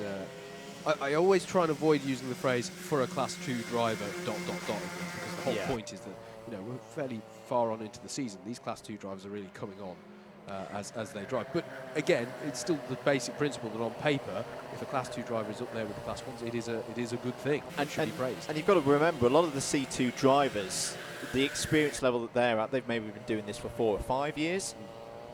For the likes of Steve, and I'm thinking Daz with this as well, especially drivers who went through the BUKC as well. We're talking 10+ years of experience. Such is the level that some of these drivers are at, that they've refined their craft over the best part of a decade, if not more, whereas a lot of these C2 drivers, they're not quite there yet, but that's not to say that they won't be one day. Absolutely. See the progression throughout the field here in Club 100. We've spoken about many of our Class 3 drivers. We've spoken about many of our young drivers. Hicksey flying 53.227. He is onto the back of Ned Douglas now. And will be keen to maybe set something up for a top 3 towards the last lap, which isn't that far away, of course. This will be the penultimate lap of this race. Still Steve Brown leading the race from Hussein Rashid, Dan Healy in third, fourth for Ned Douglas, fifth Steve Hicks. Rashid seems quite happy at the moment to just stick behind Steve Brown and not go for a rash move, because that's always the risk, of course. You get the move wrong, you could in the end have a net loss, especially with the likes of Dan Healy just behind as well. We'll go on to the last lap then. Can Super GT close out this victory? Over start finish, he's managed the pace well. That's a 53.7 last time around.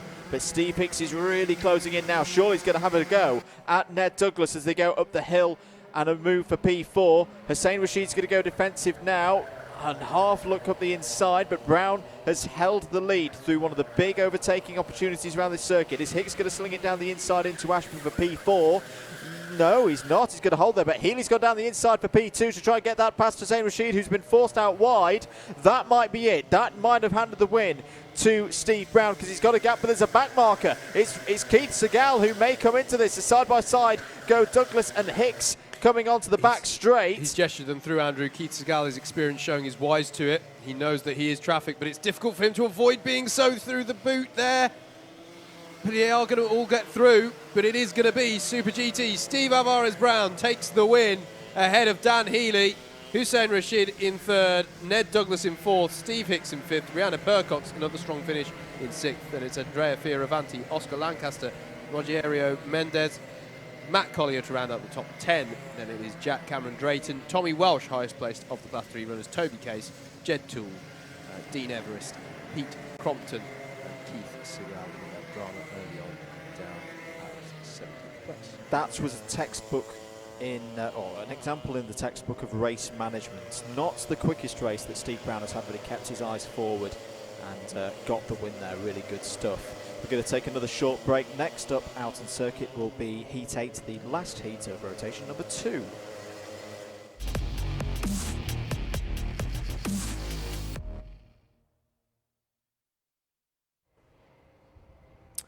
Here at Whilton Mill, let's take you through the grid for heat number 8 of round 7 of the Club 100 Lightweights Championship. Oliver Flashman will start this one from pole with Josh Adams alongside Adrian Mertens and Jacopo Fioravanti on row 2. Row 3 will be Stephen Westwood and Peter Hargreaves. Row 4 will be inhabited by Bailey Morgan and Ben Daly. It'll be Martin Theodoru and James Wattis on row 5. Row 6, Thanasi Barnacote and Mike Coppin.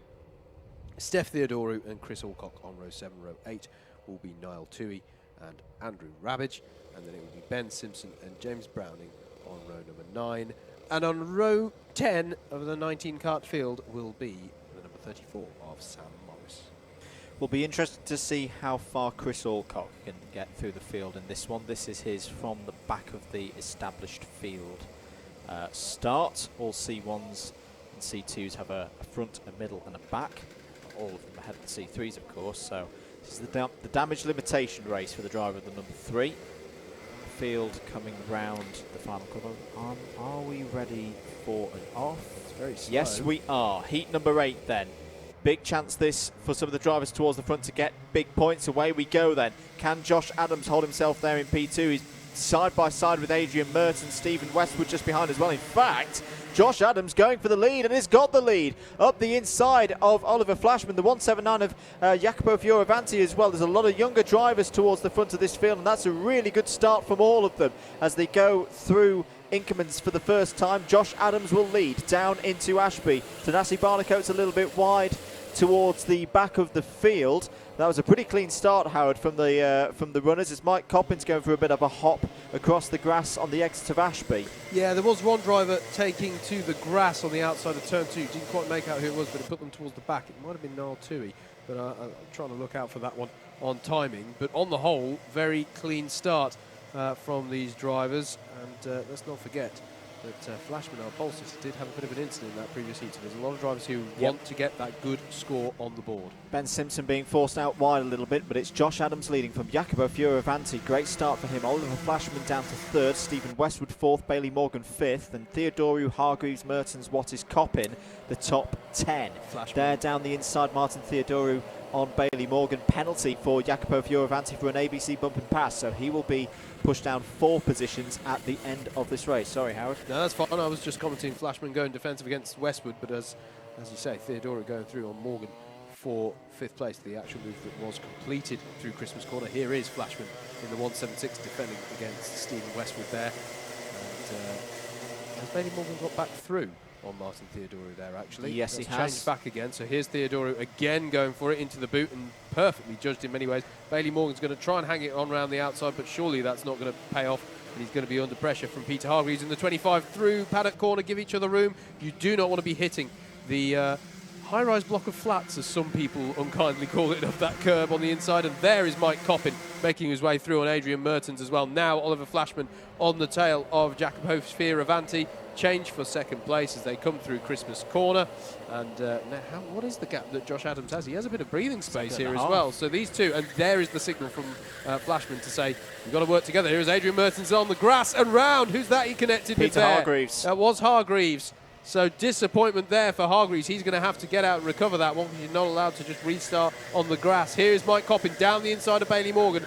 Beautifully judged move there by Coppin, showing why this really does feel like a bit of a return to form for me, Andrew, for Mike. You mentioned earlier on today how he had such a strong start to this season. This is a fantastic form that we're seeing from him here today. Although there's a contact warning. But other than that, it's been great. Chris Alcock coming through as well. He's up to P8 now with half of this race gone. Curb warning for Ben Simpson. Stephen Westwood looking for a switchback move on Jacopo Fioravanti. That's very nice. Very nice indeed from Stephen Westwood in the number 29. May opened the door to Martin Theodoru. Oh, look at that. Mike Coppin now. The cone was out of position for me on that one. I mean, it won't appreciate getting further destroyed. It's very out of position now. Cone penalty for Thanasi Barnacote. Not sure which cone that would be related to. He's running in 9th place at the moment is Thanasi. He hasn't quite come into play in this race in the way that he did in his first heat, but then again it's a lower grid penalty, and the cone penalty has gone the way of Bailey Morgan there. for that one, as Coppin. Mike Coppin alongside, Andrew, alongside Jacopo, but can't get the job done. Oh, yes, he can, but Jacopo's going to go out very wide as a result. I had a flashback there.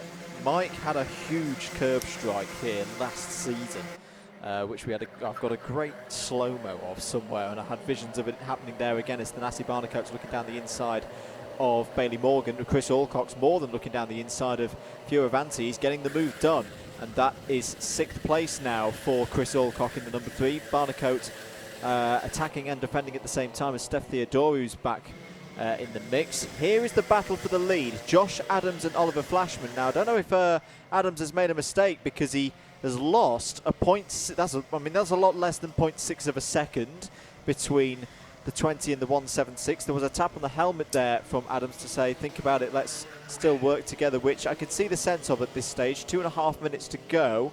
Let's have a look at what the gap is between second and third. It's just over 2 seconds. I think the thing is that if Flashman really feels he is half a second, 0.6 of a second faster per lap, he's probably not going to want to work together. No. But he hasn't got the move done there. Josh Adams goes super defensive. There's a bit of a recovery going on there.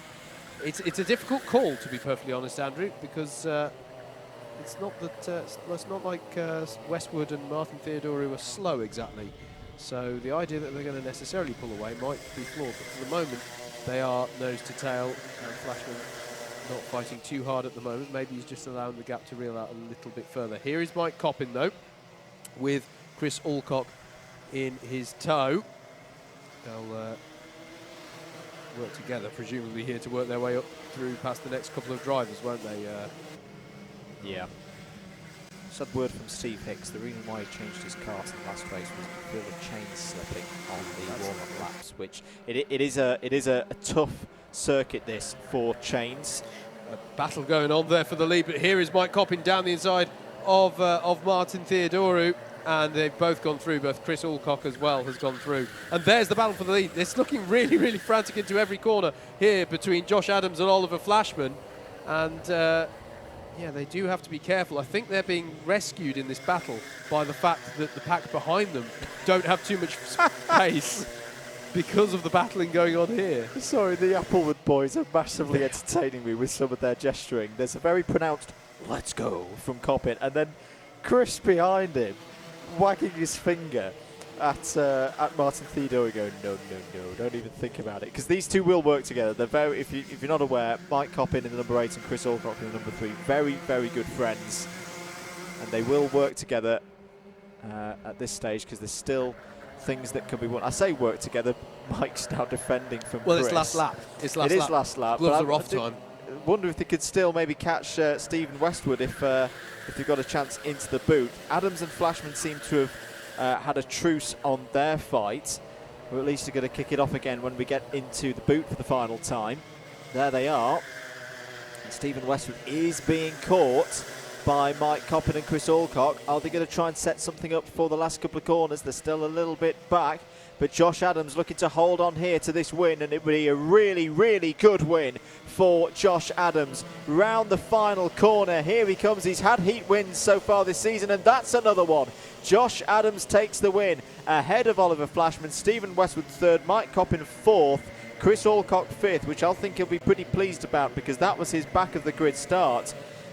Martin Theodorou 6th, Thanasi Barnacote 7th, 8th for Bailey Morgan, 9th Jacopo Fioravanti. James Waters did not look happy at all with P10 there. Steph Theodorou 11th, Ben Simpson, your top C3 driver, the Warwick University graduate, there in 12th.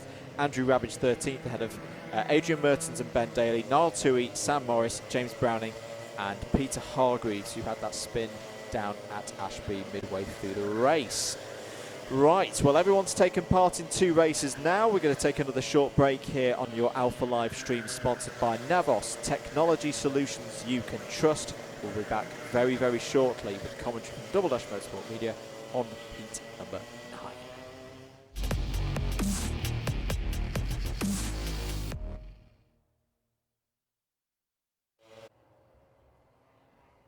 Let's take you through the grid then for this 9th heat in our Lightweight Sprints Championship. Oscar Lancaster will start this one on pole, Eric Mignon alongside. Tom Fuller and Cameron Moss make up row 2, Rob Dowsett and Ned Douglas row 3.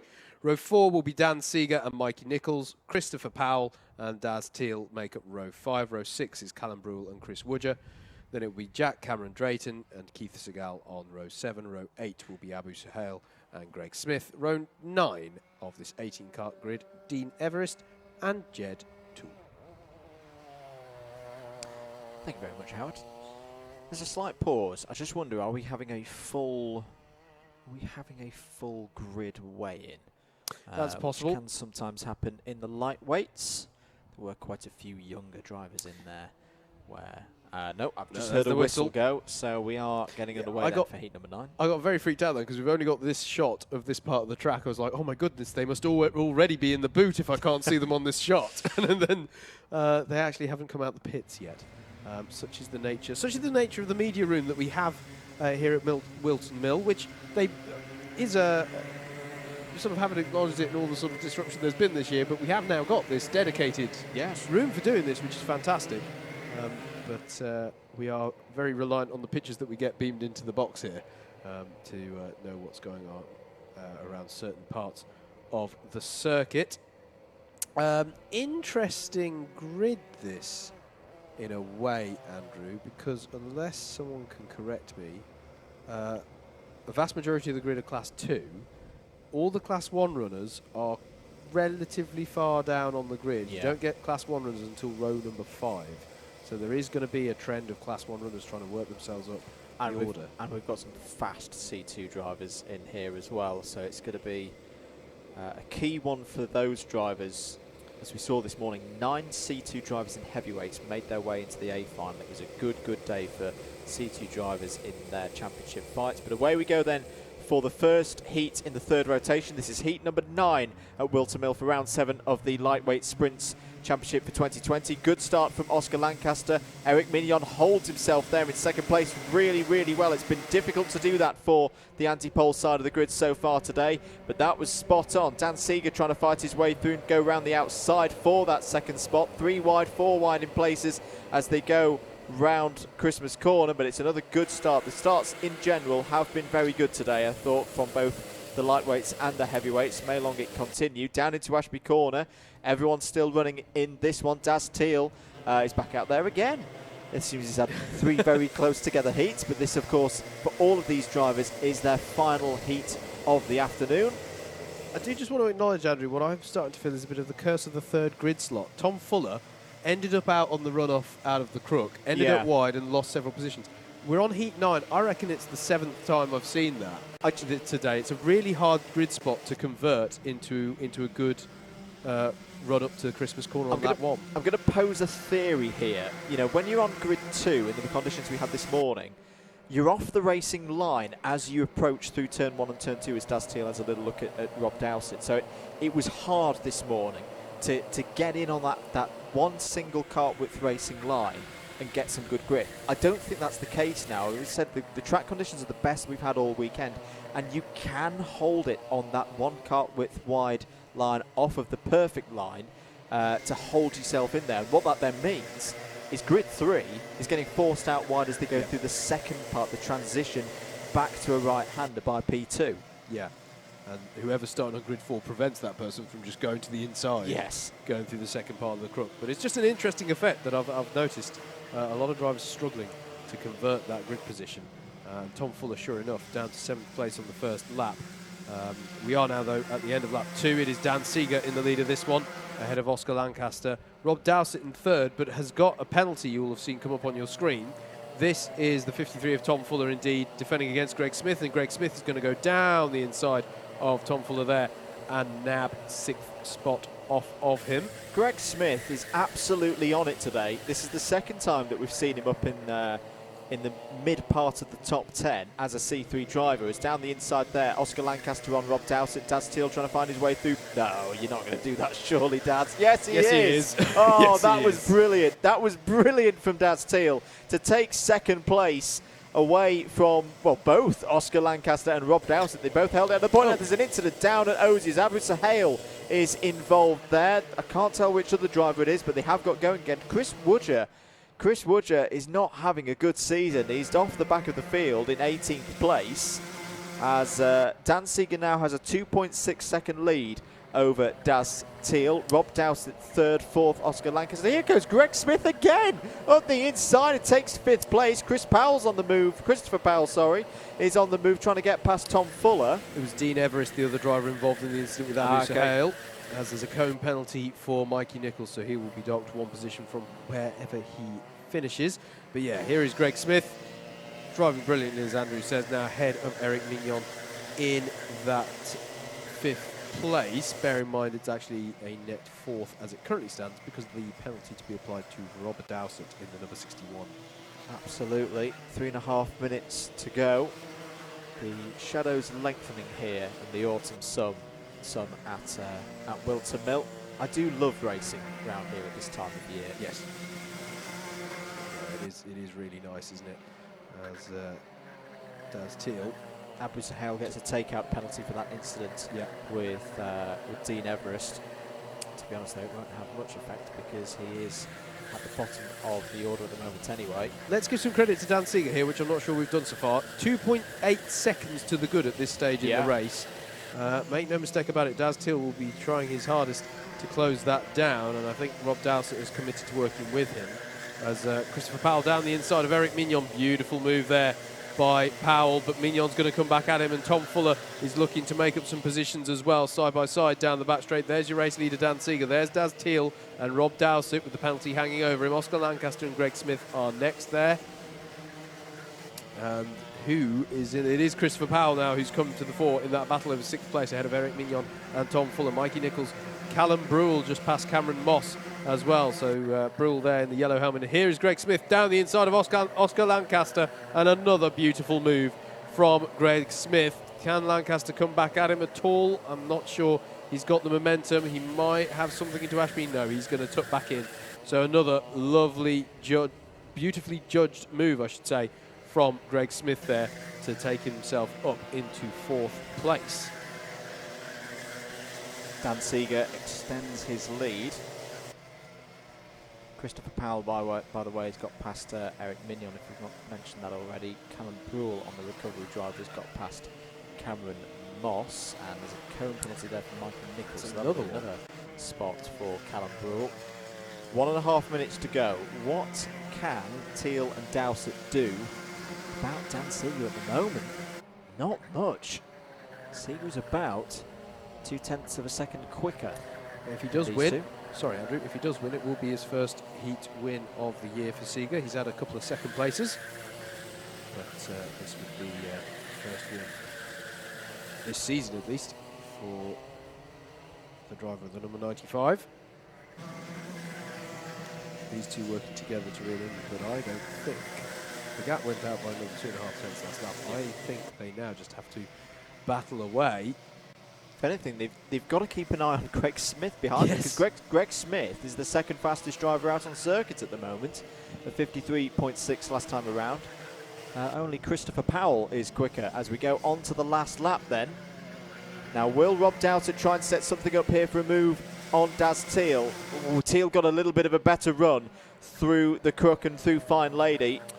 Powell is past Lancaster over fifth place, by the way, so that's a battle to keep an eye on this last lap as well. Dan Seeger has this race under control. There he is, 3.4 seconds ahead of Daz Teal.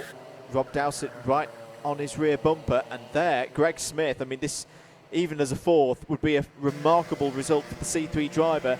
Can he make it even better? Can he get in the top three here at Whilton Mill, a circuit he knows very, very well? But Dan Seeger is going to come round the boots for the final time in this one. There is a yellow flag out on the last corner, which may nullify this race for second, third and fourth. Yes, it will do. But Dan Seeger takes his first victory of the season in the heats. He takes heat number 9. And Daz Teal holds on for second place, virtue of that yellow flag. Rob Dowsett third, but Greg Smith, for me, driver of the race, takes P4 ahead of Christopher Powell, Oscar Lancaster, Eric Mignon, Tom Fuller, Mikey Nichols and Callum Birel. That is a fine list of drivers to be ahead of. Have you noted his fastest lap of the race as well? No, I hadn't. 53.357 for Greg Smith. Blimey. Someone's, I was about to say had their porridge for breakfast, but we've had lunch. Maybe had porridge for lunch as well. Maybe. That might be our first Class 3 driver with the fastest lap. Might well be. We're going to take another short break here because Heat 10 and its drivers are heading out on the circuit now.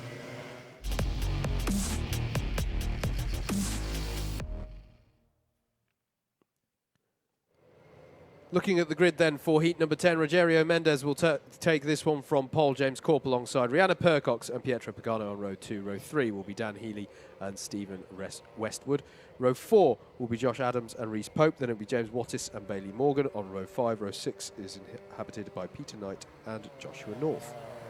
Joel Davis and Jagjit Singh make up row 7. Then it is Andrew Rabbage and Ramanas Sakauskas on row 8. Row 9, rounding out the 18-kart grid, Russell Cooper and James Browning. Big race this for C3 now, with that performance from Greg Smith, and I hear reports of rain. Yeah, it does look so dark in the clouds at the moment, doesn't it? I think I just heard a very faint voice of David Whitehouse in my ear, who's on this camera that we're looking at now, mentioning the R word. Let's have a look at times then when they come round, but this could get a little bit exciting. Well, even more exciting than it's been so far today. It's going to be a lot of bit exciting. Heat 10 then, 7 minutes. Weather potentially closing in. That was a beautiful spin by Muttley, and away we go then for this heat.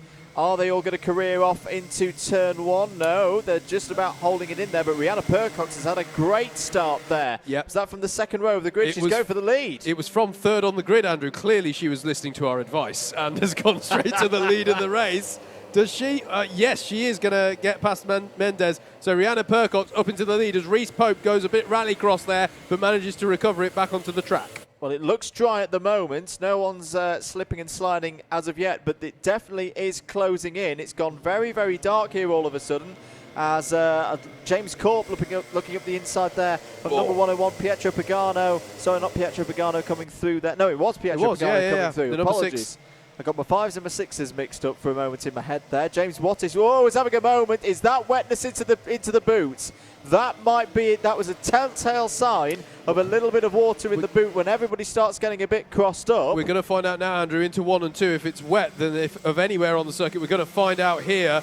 That looks fairly standard to me from Percox and Healy, who are trying to streak away at the front here. It did do this a lot in the E60 yesterday, that there were just these little spits of rain which didn't affect the grip too much, but just gave that doubt in the drivers' minds of, is something stronger coming here? Do we just need to start braking earlier, taking different lines?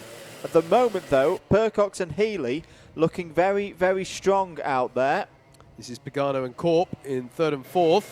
They don't want to allow Percox and Healy get too far up the road if they can at all help it. Still very compressed field in the mid-pack, though, as our race leaders come through the boot. Healy looking down the inside of Percox, but Percox is going to get the drive around the final corner. Right, let's have a look at the lap times. What are they doing? No, they're okay. 54.712 for Rihanna last time around. But, Andrew, a way off with the pace for my money. I know they're only just getting themselves into this race, but a 54.7 from Percox, dramatically slower than the 53s that we were seeing in the previous race. I know we have still got a few minutes left to go on this one, and the drivers do tend to take some time to get up to speed. But yeah, I just feel like something has changed out there condition-wise for the drivers that are out there. As the top two working together well here to ensure that they are battling over first, and only battling over first, as opposed to allowing anyone else to join in the party. Reese Pope, I think, has got past Rogerio Mendes for 5th place. Yes, he has. He's now looking at the inside of James Corp for 4th place. Look at this train of carts. This is really interesting here. Times are fine. Dan Healy's just done a 54.0. Fair enough. Fair enough. As there is Reese Pope looking very racy behind James Corp. Rogerio Mendes, James Wattis, Peter Knight, Stephen Westwood, Bailey Morgan, and Josh Adams, all a part of that train of carts. There's Westwood having a look at Peter Knight. But Peter Knight hangs in there around the outside of Wilkins. More lovely driving from Peter Knight, who's already had 2 heat wins. We can imagine that he will be featuring in the A final. The question will be how high up that grid, given the points that he's accrued. In fact, there's good young drivers championship representation here because he's got Bailey Morgan and Josh Adams as well. There is James Corp with Reece Pope on his tail. They're both trying to keep in touch with the number 6 of Pietro Pagano, but right now Corp has to worry more about Pope in the 42. Keep going to the inside to have a look, as Wattis feels the need to go to the inside, half in attack, half in defence, in 7th place. Peter Knight there feeling the need to go a little bit defensive against Stephen Westwood as well.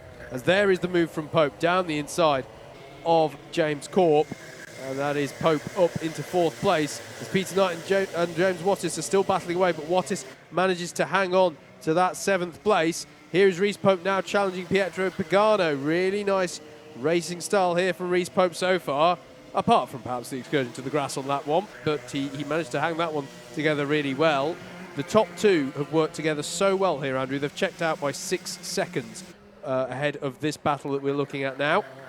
Reece Pope's going to go for it here, surely on Pietro Pagano. Oh, just loses out there. Got the door closed on him through Fine Lady. James Wattis down the inside of Mendez takes 6th place away. Just having a little look at the radar. There was a small little shower up at Long Buckby not too long ago. So there are things happening in the air in the region of Whilton Mill. We'll keep you posted on what's happening with the weather. That's still your forecast from JMW Forecast. Well, I'm grateful to them for that, but I'm not sure I believe them. Because it's Whilton Mill. Less than 10% chance of rain. James Wattis is very still emphatically. It's still a chance, yes. James Wattis, as Peter Knight battles away with Stephen Westwood here, and that's going to allow Josh Adams to get involved, and Bailey Morgan as well, and the 139 of Joel Davis, and I think Andrew Rabbage is part of this as well. A Class 3 driver there, so this is all kicking off here. I was going to say that Wattis was very emphatically gesturing to Mendez there to say, no, we've got to work together here because we are losing time to Pagano on that last lap. So Wattis very keen to get on to the back of his fellow Class 1 runners. As we look at Rabbage there, battling away.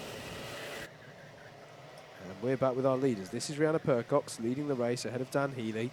These two have just absorbed the textbook on how to do a sprint race. They have worked together throughout. Both of them clearly happy with the pace. And one imagines, and we go on to the last lap, one imagines here, Andrew, that it's going to be a case of, Healy will want the win if he can go for it, but it's good points all round. They've worked well together, and they should both line up on that A final grid. Albeit, Percox is starting to go defensive here against Healy. And in a title fight, That's on true. the context of today, another driver such as Rihanna being in that mix with Ed Bars and others might not necessarily be a bad thing for Dan Healy, who's trying to close points down on Ed. Yeah, Percox going defensive though into Ozier's here.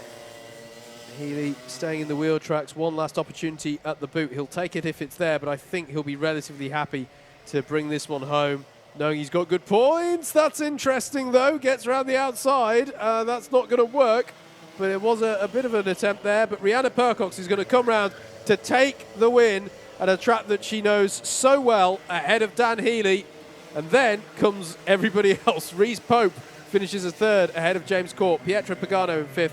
Peter Knight gets by James Wattis for 6th on the last lap. Josh Adams in 8th. 9th for Bailey Morgan. Rogerio Mendez in 10th. And it's Joel Davis, Andrew Rabbage, Stephen Westwood, Ramanas Sakauskas, Joshua North, Russell Cooper, Jagjit Singh, and James Browning. Showman. And JV, the man with the plan at Club 100 there. And the moves. And the moves, it turns out, of Club 100, ushering them through. And that is because already out on circuit are the karts for heat number 11.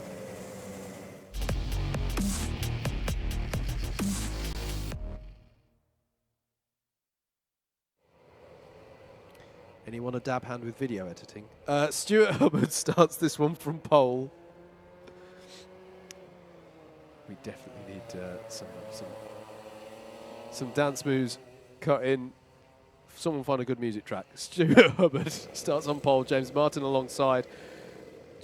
Alistair Irvine, and Seth Theodora make up row 2. Jacopo Fioravanti and Chris Powell on row 3. Row 4 is Jason Bradbury and Hussein Rashid. Andrea Fioravanti and Martin Theodora on row 5. Row 6 is Steve Hicks and Tony Case. Row 7 will be Ashley White and Ben Daly, Sam Morris and Niall Toomey on row 8. Row 9 is Pete Crompton and Jake Wilkins. Under dark skies here or darkening with the clouds here at Whilton Mill, we are good for the go on heat number 11. Stuart Hubbard will lead them away in the 129. The 44 of James Martin is not present on that grid because Alistair Irvine is very much there in effective grid 2. So something was a bit out of order there as they go 3 wide, even 4 wide up the hill. Steve Hicks is pushing in the mid-pack there. You can see him. And there is a big moment for Jason Bradbury as he wrestles his way through Christmas Corner.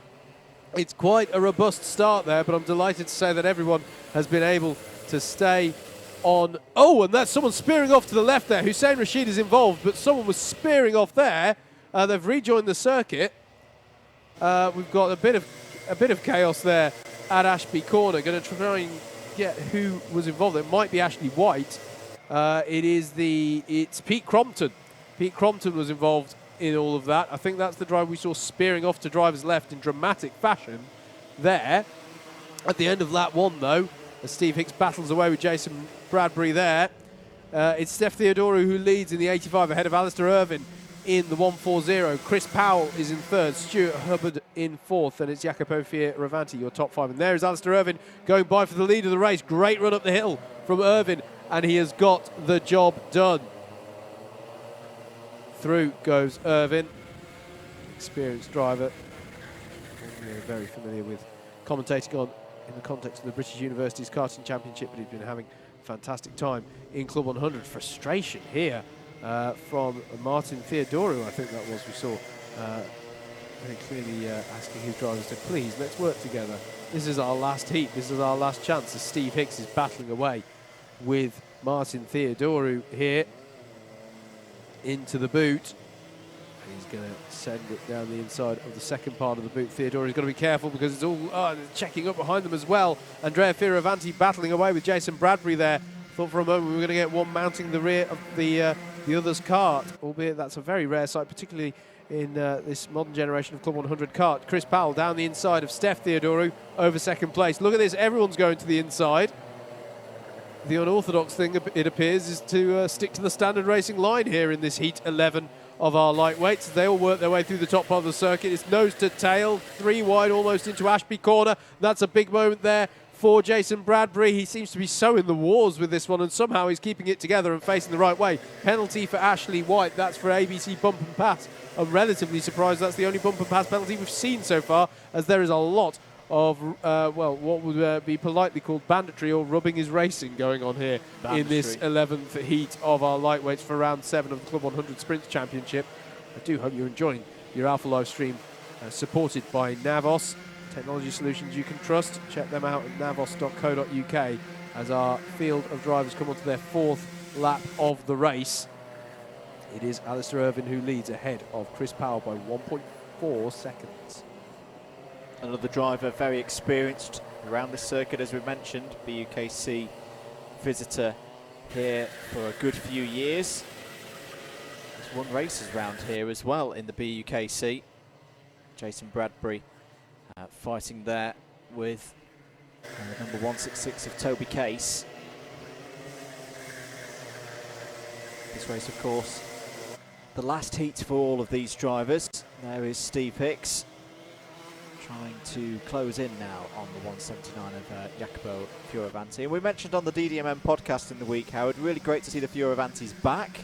Yes. Not seen them racing for a little while, but here they are. They were back at Lyd, and this is their 2nd appearance in Club 100 this season. But Hicks down the inside of Jacopo and has got the move done. Up to 4th place then for Steve Hicks. No rain being reported as of yet. Clouds still rolling in here at Whilton Mill, just to the east of Daventry. I do get the feeling that trying to get into these A-finals. There's a lot of drivers who have been up in the top 8, I'd say, consistently across their heats so far, Steve Hicks being one of them. You could have some even scenarios of a fastest lap of the race of the day so far being the decider for grid positions. Here's Chris Powell returning to Club 100 for the first time in about 12 months. The 3-time Premier Sprint champion, running in second place at the moment, as the number 64 of Ashley White trying to find a way past Martin Theodoru.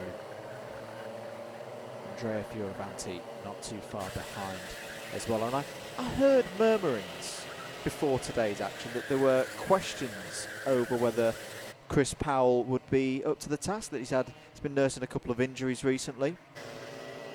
But I think any thoughts of that nature have been put to rest through these heats this morning as Toby Case pulls up a nice move there with Jason Bradbury. Quite a long way back actually into Osiers. It's another move that drivers make look very easy, but I find it really, really hard. Steve Hicks down the inside of Steph Theodoru and gets through, so that's third place for the winner of the super final around this circuit in 2019. What is the gap to Powell up ahead? It's going to be about 2 seconds, isn't it? Yeah, 2 seconds to the good that Powell is, and it's a further 2 seconds best part of to Alistair Irvine in the lead. So they're a bit spread out now, our top 3. But going to be interesting to see if that can change at all over the course of the next. I'll say over the next minute. It will basically be the final lap whenever Irvine next crosses the line. But yeah, good points on the board for all of these drivers. Steve Hicks here driving well. He will, provided he finishes as he currently runs, he will no doubt be in that A final. And it's going to be a really interesting one for our lightweights, our C, B and A final coming up relatively soon. We've got this heat and one other. And here's Alistair Irvine on his final lap of the circuit. And we get to call this. I remember the last time we saw an Alistair Irvine running at the front race was in the BUKC back in 2019, and there was a penalty ahead of him, so we didn't actually get to call him over the line as the winner. Yes. Good point. That looked like a move by Andrea Fioravanti on Ashley White for 7th place and squabbling over that position. But Alistair Irvine really is having a fantastic season here in C2. Still got work to do as we travel around the country for the rest of the season. Trips to Rye House, Buckmore Park, and then back here at Whilton Mill to finish off the season. But Alistair Irvine takes the win in Heat 11 by some 2.5 seconds over a 3-time Premier Sprint champion in Chris Powell, and Steve Hicks, a BUKC champion with Loughborough in previous years as well. That is a very, very strong performance from the driver of the 140. Steph Theodoru is 4th, Jacopo Fioravanti 5th, and it's time for more Saturday Night Fever with your very own JV. Running down the rest of the order, Jacopo Fioravanti 5th, Martin Theodoru 6th, Andrea Fioravanti 7th, Ashley White 8th, Toby Case 9th, Jason Bradbury 10th, and Nard Tui, Stuart Hubbard, Sam Morris, Jake Wilkins, Ben Daly, Hussein Rashid and Peter Crompton. We're going to take another short break. The last heat is heading out on circuit now, Heat 12.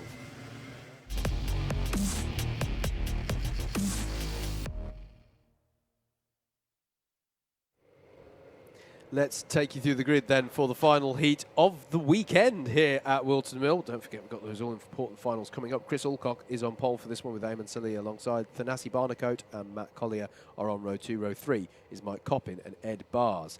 Steve Brown and Oliver Flashman make up row 4. Then it's row 5 with Roger Davis and Adrian Mertens, Andrew Ward and Dan Truman on row 6.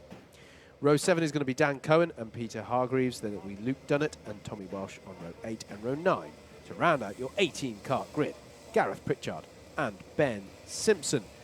Some interesting names in this final heat, I have to say. I don't think just because it's the last one, this isn't. These heats aren't going to go out quietly, I don't think. That third row alone of Mike Coppin and Ed Bars is drawing my attention at the very least. But I think we are good for the go here. Eyes on the lights, engine notes rise, 7 minutes on the clock, and we are away for heat number 12. Chris Alcott leads the way. It's a great start, though, from Eamon Salih. That's one of the strongest starts from the second position on the grid. And the Applewood boys are both off briefly there. Mike Coppin and Chris Alcock having a moment there. They drive together so much, those two, but that was a disaster start for Chris Alcock. Mike Coppin at least was able to recover it, but that was an absolute disaster there, Andrew, as there's a penalty for Eamon Salih. Yeah. Was it for a jump start? Yeah. I thought that was too strong, a bit too good to be true there. And look who's there looking to inherit the lead when he next gets an opportunity. Steve Brown is, and Oliver Flashman is round at the back, and Thanasi Barnicoat is round. It goes from bad to worse as well for Mike Coppin because that balks him. There's also an incident at Ashby that we haven't even caught yet at the back of the field. 2 drivers stricken by that one. It's a pretty clumsy first lap here in heat number 12 of our lightweights. As there's a penalty for Mike Coppin, ABC takeout. That might be for Thanasi Barnicoat there. Steve Brown leads, Eamon Salih in second, but with a penalty for jump start. Matt Collier in third, Ed Bars and Roger Davis, your top 5. Mike Coppin there in sixth with a penalty. And look on the grass here. Spots of rain. Is it spots of rain? Matt Collier is off. Your drivers who had an incident up at Ashby was Luke Dunnett and Gareth Pritchard, so they're now on a recovery drive as well. And Oliver Flashman was off at Wilkins as there's another penalty for Mike Coppin. ABC bump and pass. I wonder if he was given the bump and pass firstly for Chris Alcock and then for Thanasi Barnicoat. He did put his hand up to say that that he was sorry. I think that genuinely was Applewood boys getting together. But spots of rain being reported by Racing Rogério Mendes, who is of course at the circuit. But Steve Brown leads here. We've already seen him get 1 win so far today. The pace, well, let's see what the pace is like at the end of lap number 2. But look at Ed Bars coming through now as well. He's on the scene. What is the pace like as they come up? No, it's still fine. 54.5 for Steve last time around. 54.473 for Ed Bars. And considering that was with overtakes, Ed Bars looks quick here. Very quick indeed as they head up to Christmas Corner. Side by side with number 10 and 43. Truman. That's Truman and Roger Davis. Roger Davis. And Andrew Ward read that brilliantly because he just skipped right through. We barely saw him there in shot. But there is Andrew Ward. He's just got up 2 positions in one corner there, up to 5th place, which, with the penalties that are ahead of him, is actually about a net 3rd, I think.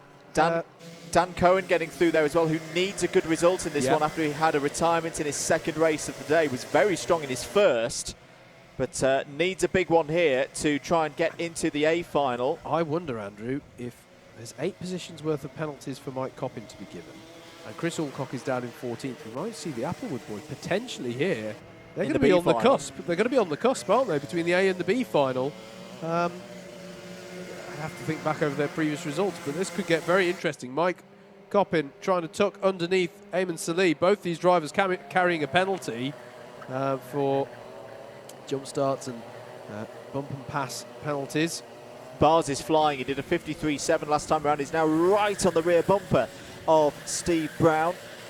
Yep. Super GT under a lot of pressure now. That would have been a bit of a brave one, Ed, to go up the inside there. If you're a Super GT fan, I'd start chanting your support now, because Steve Brown has one of the best in his wheel tracks right now. A man who's really had momentum this season, Ed Bars. And this is an interesting battle that we're being thrown here. Conditions still looking good. Pace isn't reducing at the moment. 54.1 for Steve. If there was any spots of rain, Andrew, it must have melted away as quickly as it arrived. And it can happen. We see it plenty of times. As Steve Brown is going defensive there against Ed Bars. Ed Bars taking a bit of inspiration almost from Steve Brown and trying to stick it around the outside of Christmas Corner, but doesn't make it stick. Again, Steve Brown's going to go defensive. This is going to allow Mike Coppin in on the fight. Yeah. I'm not sure if they're going to be aware that Mike Coppin is carrying quite so many penalties, but they seem perfectly happy to begin fighting fairly early on here, Andrew, with still 2 3/4 minutes on the clock. Yeah, I think they probably, a driver of Coppin's stature, they probably are aware that he is the number 8 and they'll have seen those penalties. So, yeah, they'll probably be aware. As up the inside now, Bars on Brown, got a good bit of grip there on the inside of the toe of the boot and takes the lead at the end of lap number 5. Mike Coppin sets the fastest lap of the heat so far, 53.692, and is definitely closing in. And it definitely shows that there's still a lot of grip out there. But Steve Brown's going to look back down the inside into Christmas Corner, retakes the lead away from Ed Bars. We've got a race on here, ladies and gentlemen. There was a cone penalty as well for Oliver Flashman. Brown goes defensive again. Coppin back down the inside of Ed Bars. Lets Ed Bars back through. Has a track limit warning as well, as does Eamon Salir. That'll be for the last corner and running out beyond the red and white's cattle grid curb. But this is a really, really good one here between three of the top drivers in Club 100 this season. Can Steve Brown hold on for another victory here at Whilton Mill? To be fair to Mike Coppin, given the frankly, it's been a little bit disastrous the start that he's had to this one. It's heads-up driving from him to realise he cannot afford to get more penalties because he's already got some 8 positions worth of penalties to be applied, as there is another penalty for Peter Hargreaves. It's not another penalty for him, excuse me. There is another penalty, comma, this time for Peter Hargreaves. As look at this, Ed Bars trying around the outside of the what we like to call the Boxing Day left-hander there after Christmas corner. As there's another penalty for Eamon Salir for track limits, so he keeps on violating those. But this is a fascinating battle at the front here. Ed Bars being very creative, to be frank, Andrew, where he's trying to think about moves here. He's realising, you know, Steve Brown, it's going to take something to get by on him. So he's thinking, well, how can I surprise him? He surprised me, certainly, with the pace that he had through this part of the circuit just a few laps ago when he managed to put the pass on Steve Brown. But Brown has been able to get him back, and we're going to go on to the last lap now. Last lap of the heat races for this weekend at Whilton Mill. Chris Alcott's trying everything he can to recover this race. Has set the fastest lap of the race so far, but is down in 10th place. Steve Brown's going to have to go defensive again. Jerks to the outside, takes a half racing line back, and that was good placement once again from Super GT. Mike Coppin's still involved as well. Will he look for the inside move down the inside into Ashby? He's going for it side by side with Ed Bars, and they're going to be side by side off the corner as well. This is good for Steve Brown because it gives him a little bit of breathing space. Doesn't have to defend as they go into Osiers. Back straight now. This is really, really key. This could decide the grid for the A final because both Brown and Bars have had strong results so far today, but they haven't faced off against one another in this manner. Round the final corner though, Steve Brown's going to take another victory here at Whilton Mill. That's a fantastic result for him. He wins by less than a tenth of a second ahead of Ed Bars. Mike Coppin is third on the road but has penalties. Dan Truman fourth. Eamon Salir 5th, but has penalties. Andrew Ward 6th, Dan Cohen 7th, Roger Davis 8th. Chris Alcock got another position on the last lap there in P9th. Thanasi Barnacote 10th. Adrian Mertens, Ben Simpson, Peter Hargreaves, Tommy Welsh, Oliver Flashman, your top 15. Luke Dunnett, Gareth Pritchard and Matt Collier. Wow.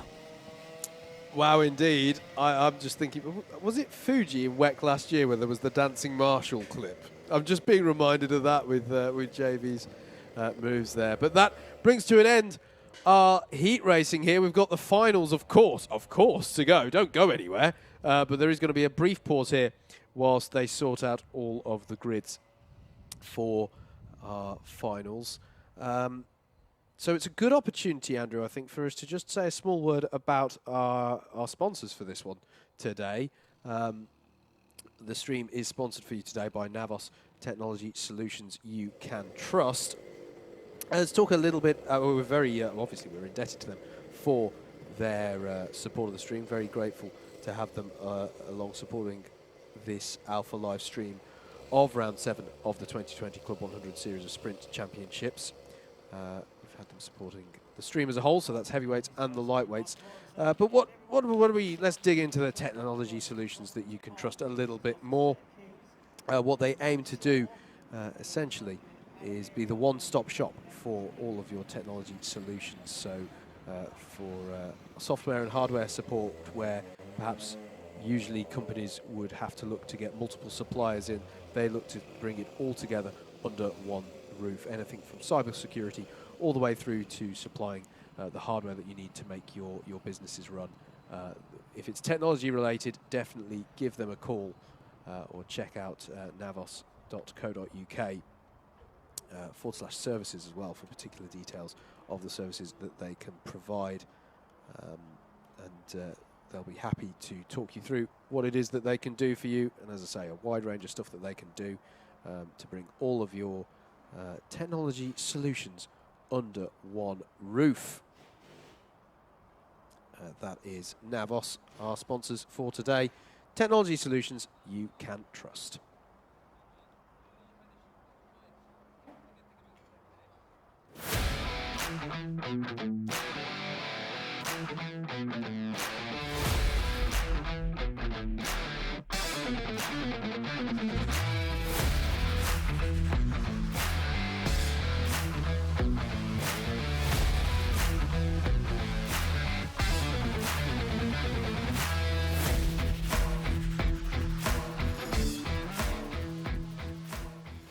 So yes, Club 100, we are launching the first ever high performance two-stroke arrive and drive series for young drivers.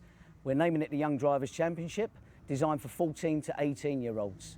So 26 years Club 100 has been racing now, and we've had thousands through the door enjoying their racing with us at that level playing field in a high performance kart.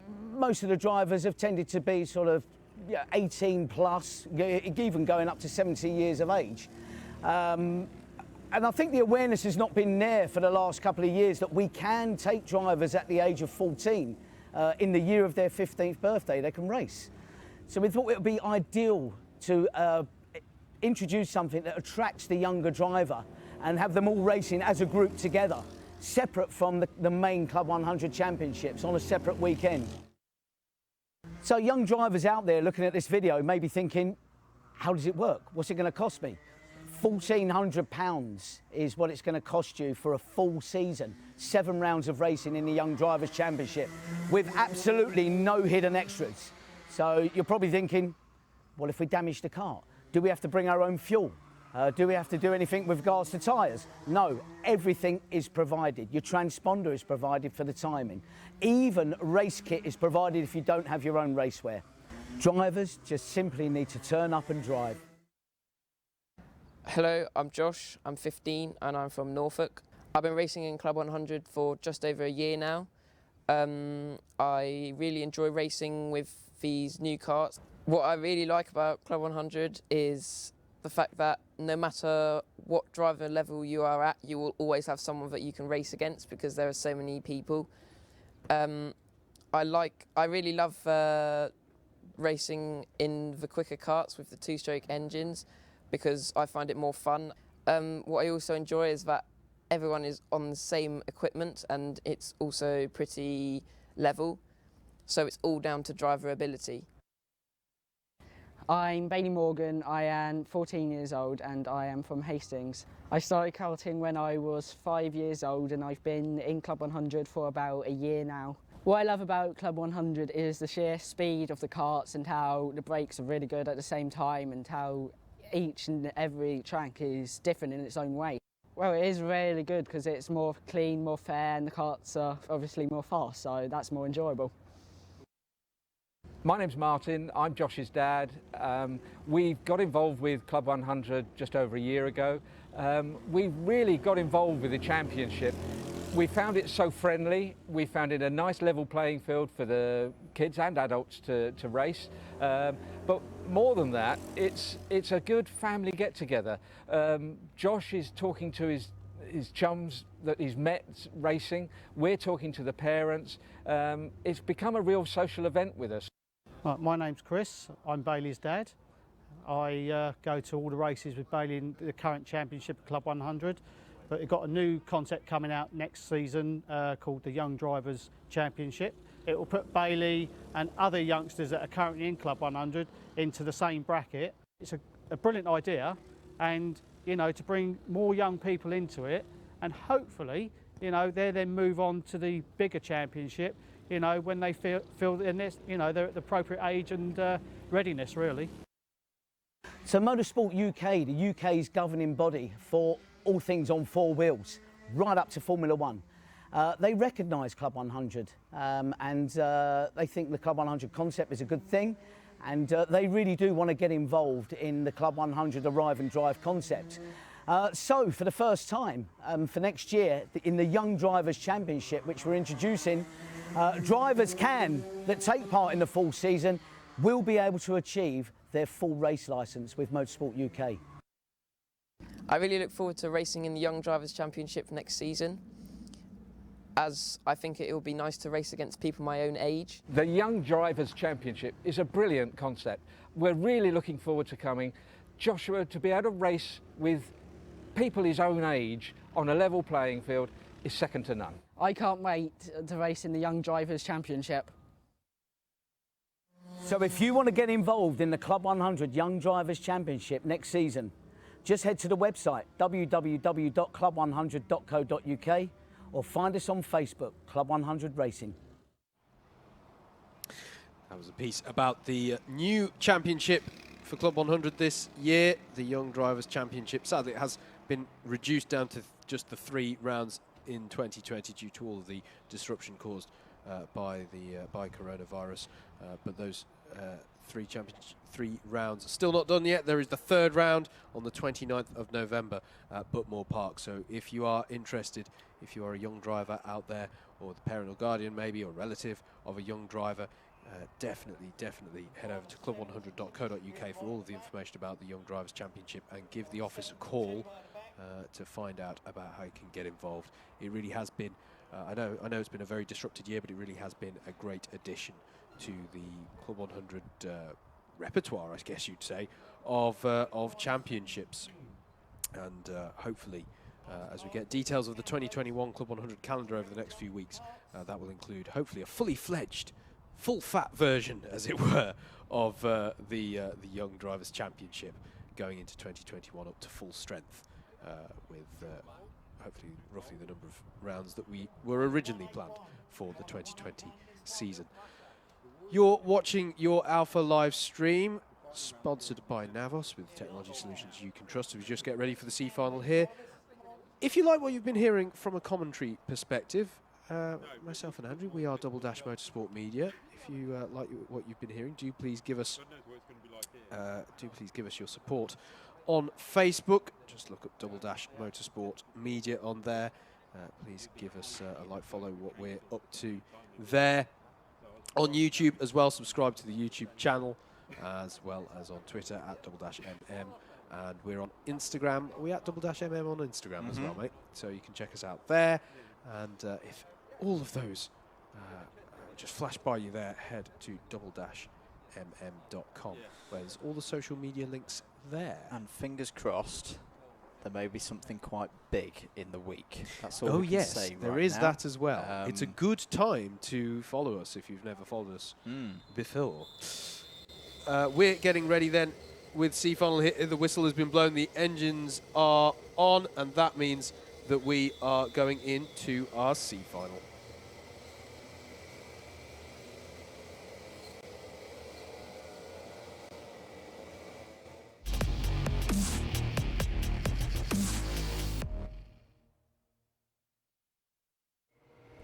C-final time for our lightweights. The aim of the game, top 4 gets you into the B-final. Let's have a look at the grid. Niall Toohey has pole position ahead of Roger Davis on the front row. Jack Cameron Drayton and Chris Woodger on row 2. If the race was to stay as it is, those 4 would move forward into the B-final. Trying to stop them, trying to get in, Adrian Mertens and Sam Morris go from row number 3. And current C3 leader, Ramanas Sakauskas and Ben Simpson start on row number 4. Abu Sahel and Cameron Moss go from row 5. Tommy Welsh and Jed Toole start on row number 6. Mikey Nichols and Andrew Rabbich have work to do from row 7. Matt Collier and Jake Wilkins go from row 8. Dean Everest and Luke Dunnett are on row 9.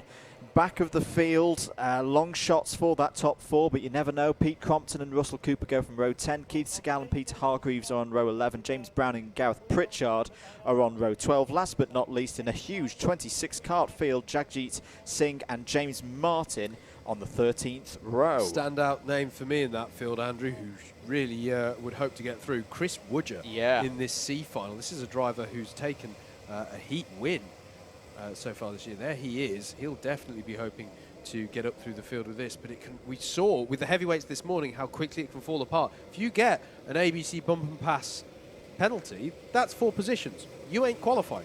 So it is critical for them to not only race quick, but do so cleanly and fairly and within the rules. 12 minutes on the clock for these trophy finals. Away we go. Niall Toohey leads them away in the number 66 into Oblivion Corner. It's a good start from Roger Davis as well from grid 2.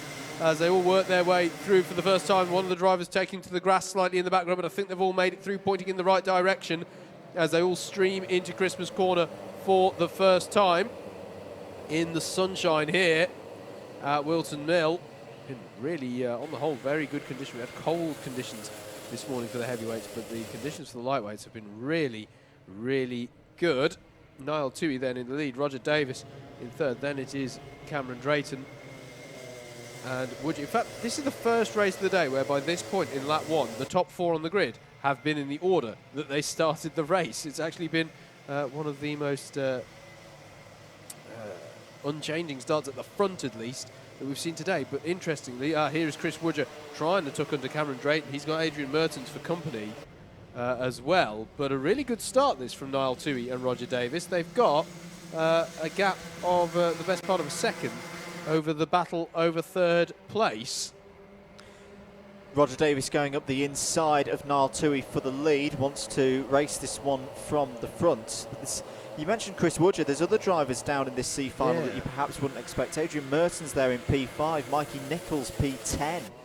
You know, this is going to be a fascinating race. And just to say as well, for the C3 battle, we have a C3 driver already through to the B final and quite high up the grid in the B final in the shape of Greg Smith. So this is a key one for the likes of Toohey and Sakauskas. They have got to get some points here, otherwise Greg Smith is going to steal a march on them here from Whilton Mill. Yeah, I think there's some other drivers to watch as well coming up through this one. Peter Hargreaves, Keith Segal, both drivers who had dramas in their heats, and you would expect on average with their pace to work their way up through the field. So keep an eye on those, currently in 17th and 20th on your timing tower to the left-hand side of your screen. Don't forget, by the way, as we get into these finals, if you want to follow the timing in a bit more detail, live.alphatiming.co.uk. Click on Club 100 and you'll get all the live times there. It's really closed up here amongst the top 5. I mentioned that the top 2 had a gap of a second over the battle over third. No longer the case. Chris Woodger there looking for any way past Jack Cameron Drayton. Ben Simpson as well is a contender for this. I mean, obviously, for viewers of just Club 100, a C3 driver because he's new to Club 100 in this format. But of course, we've seen him race for many years in the BUKC. And he definitely knows this track very, very well, as Roger Davis now goes down the inside once again of Niall Toohey to take the lead of the race. Can he hold on to it this time? But look at this. There's a top 5 brew now. Simpson's up the inside of Morris going for P6. Someone is going to lose out here and not be very happy about it. 9 minutes to go. And if I think, to be honest, Chris Woodger is probably the more nervous one of this quintet, at the moment, as Cameron Drayton tries to go down the inside of Toohey. Oh, and Adrian Mertens. He's got a lot to lose at this stage. He has, and Mertens having a very earnest look at him here on this lap. He was trying to position himself coming out of Christmas, I think, to optimise his run on Cameron Drayton, and that actually gave Mertens a quick look in the 55 on the 36. But they stay as they were. I'm actually amazed at how much the order has stayed as it was, but this is the 66. Would you go for it? Yeah, that's a good choice there. Cameron Drayton was compromised, but Mertens, that's brilliant. Mertens gets up the inside and takes both of them. So Mertens now up to third place. Woodger stays fourth. Cameron Drayton back down to the place nobody wants to finish in one of these C finals. That's P5. As spinning off there is the number 17. Is that? Yes, Jake Wilkins. Yeah, thank you. Jake Wilkins then to the back of the field. His day will end here in the C final. 8 minutes to go. Still a lot of running. We've not even got to the length of a normal heat yet remaining on the clock. Roger Davis continues to lead though in the number 43. Is pulled away from Niall Toohey. You can see he's not even in the shot now. There he is in the 43. Penalty for the number 118, which is Abu Hale for a takeout. I imagine that is how Jake Wilkins ended up facing in the wrong direction on the last corner. Yep, so confirmed he cannot qualify now. Yep, +6 positions for Abu. As Ben Simpson. Is that Ben Simpson going for a move on Cameron Drayton? Yes, I think it was. Yes, so Ben Simpson now up to third place. And it looks like Cameron Moss is following through and Mikey Nichols. This is all going wrong. Oh, and a penalty for Ramonas Sakauskas. That's big in the context of C3, but now down the inside of another C3 driver is Adrian Mertens. So Mertens up to second place now, past Niall Toohey. And is Chris Woodger going to try and find his way through as well, because this is the nervy position, P4. 1 place back, you are on the edge of getting into the B final. And now this time, Woodger does go down the inside, gets P3, or does he? Yes, Yep, he does, he's and got it. Simpson's now down the inside for P4. This is big in the context of C3 Championship. Yes, Ben Simpson is through. So as it stands, Roger Davis, Adrian Mertens, Chris Woodger and Ben Simpson would be your top 4 to go through, but it's still a good 6.5 minutes on the clock. Ben Simpson was having a look at Chris Woodger there, Andrew. Had a really good run through the boot. You mentioned, of course, the slightly unusual situation with Simpson being a Class 3 driver, one with BUKC experience, so experience in Club 100 machinery. But I genuinely thought he was going to have a look at Woodger into the final corner there, but it is Roger Davis. This is a really good great, C final. This is one of the best C finals I think I can remember, as drivers towards the back of the field are squabbling over the minor positions, which all count for championship points, of course. The number 25 there of Peter Hargreaves on the comeback drive. He's got a lot of work to do there in the remaining 6 minutes of this one. Yeah, so it was a difficult lap for Niall Tui because he went from second down to 5th on that one, and that is pretty much one of the worst laps that you can have in terms of position change in a C final. That's Mikey Nichols now through as well. So Mikey Nichols up into 5th place on Niall Tui. What's the gap between them? Okay, they're within touching distance of Ben Simpson ahead. For me, Andrew, Chris Woodger is struggling for pace relative to what I would have expected, though, if I'm honest. Yeah, he's done a 54.2 last time around, but there is a gap now. Oh, now that's a bit rude. Oh, that's as Cameron the Drayton. 183 gets forced out wide there by, was that the 66 of Niall Tui? Yeah, I'm look not at that quite one sure back. what led to that. I wonder if maybe Cameron Drayton was trying to get a move on the outside set up, and just maybe Tui just didn't know he was there. He's got a driver round at Christmas Corner now underway again. We'll look on time for who that is. We're back with the battle of a third between Woodger and Simpson. And the risk factor for me here, Andrew, is I think Ben Simpson will know the score and not want to rock the boat too much. But Woodger's in a position here where it only takes one daredevil move from Simpson, and you know he's going to allow Mikey Nichols through, and suddenly he's got problems. So it's still a little bit precarious for me for Chris Woodger, but he continues to circulate in third. Penalty for Luke Dunnett for track limits, as Niall Tui here is battling away with Cameron Moss, and Moss is going to go down the inside at Christmas Corner. They're still side by side, but he does get that job done.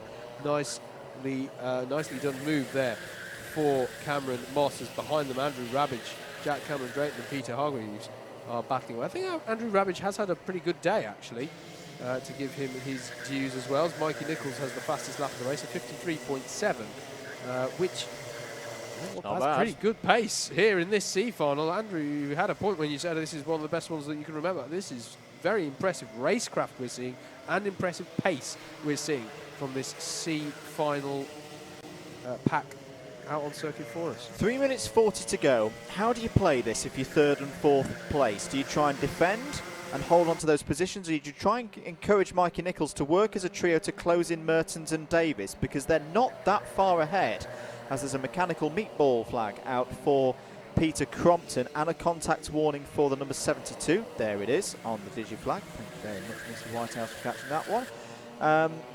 I'd be tempted to try and work as a 3, because you know the top 2, they're going to keep working together. I don't think they're going to squabble, but as I say, their pace isn't amazing. They're in the mid-54s at the moment. Mertens having a bit of a look down the inside there of Davis. I'm not entirely sure I agree with your statement they're going to work together. I agree they should, if they want to hold on to this, but yeah. Yeah, they're working together. They're playing this very smart now. Work together, try and swallow up these front 2 drivers and spit them out the back of the top 4.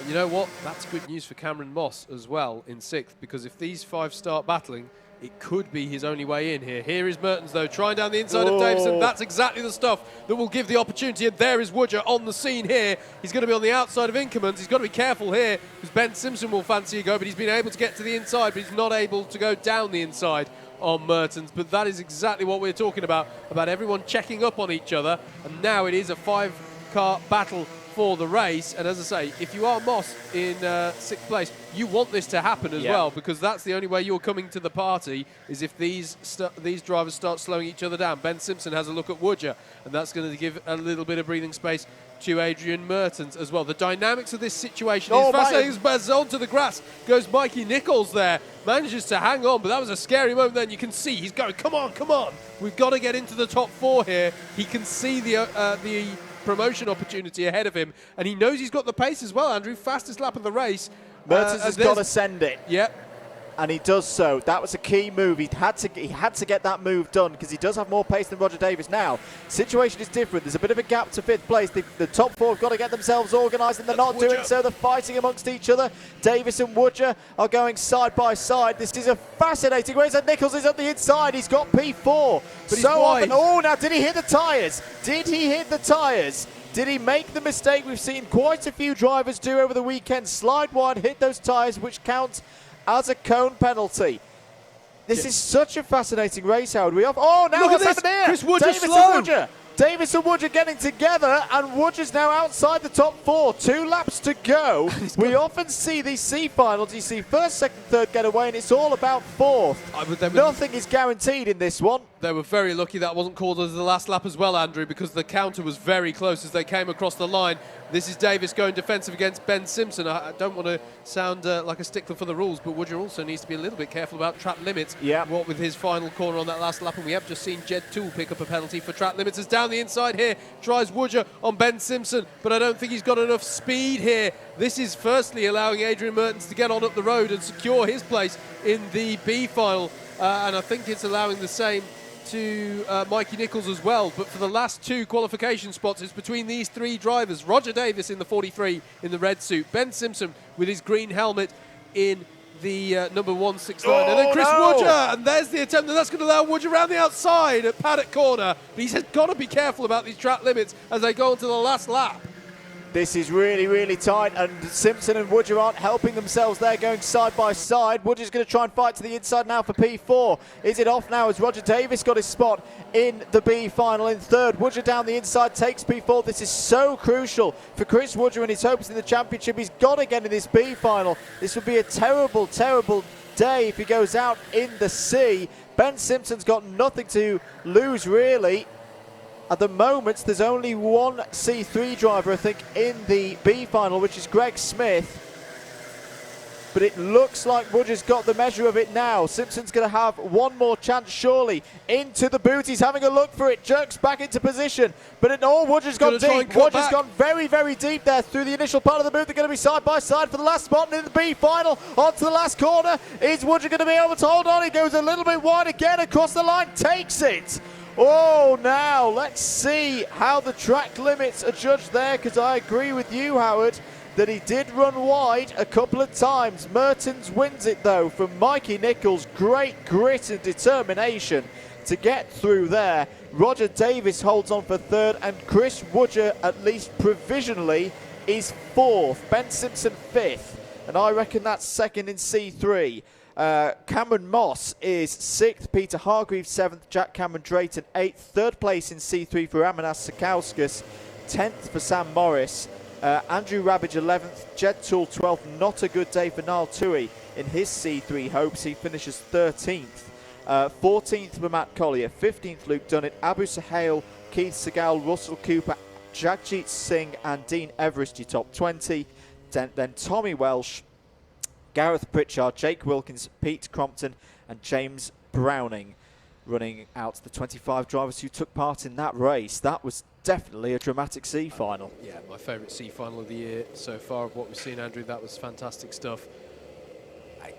I think I don't like it when the sort of little regs take away from things. Fantastic battle, but I would say that yeah, Woodger will be slightly lucky if he gets away with that one, because that was a very tight run thing.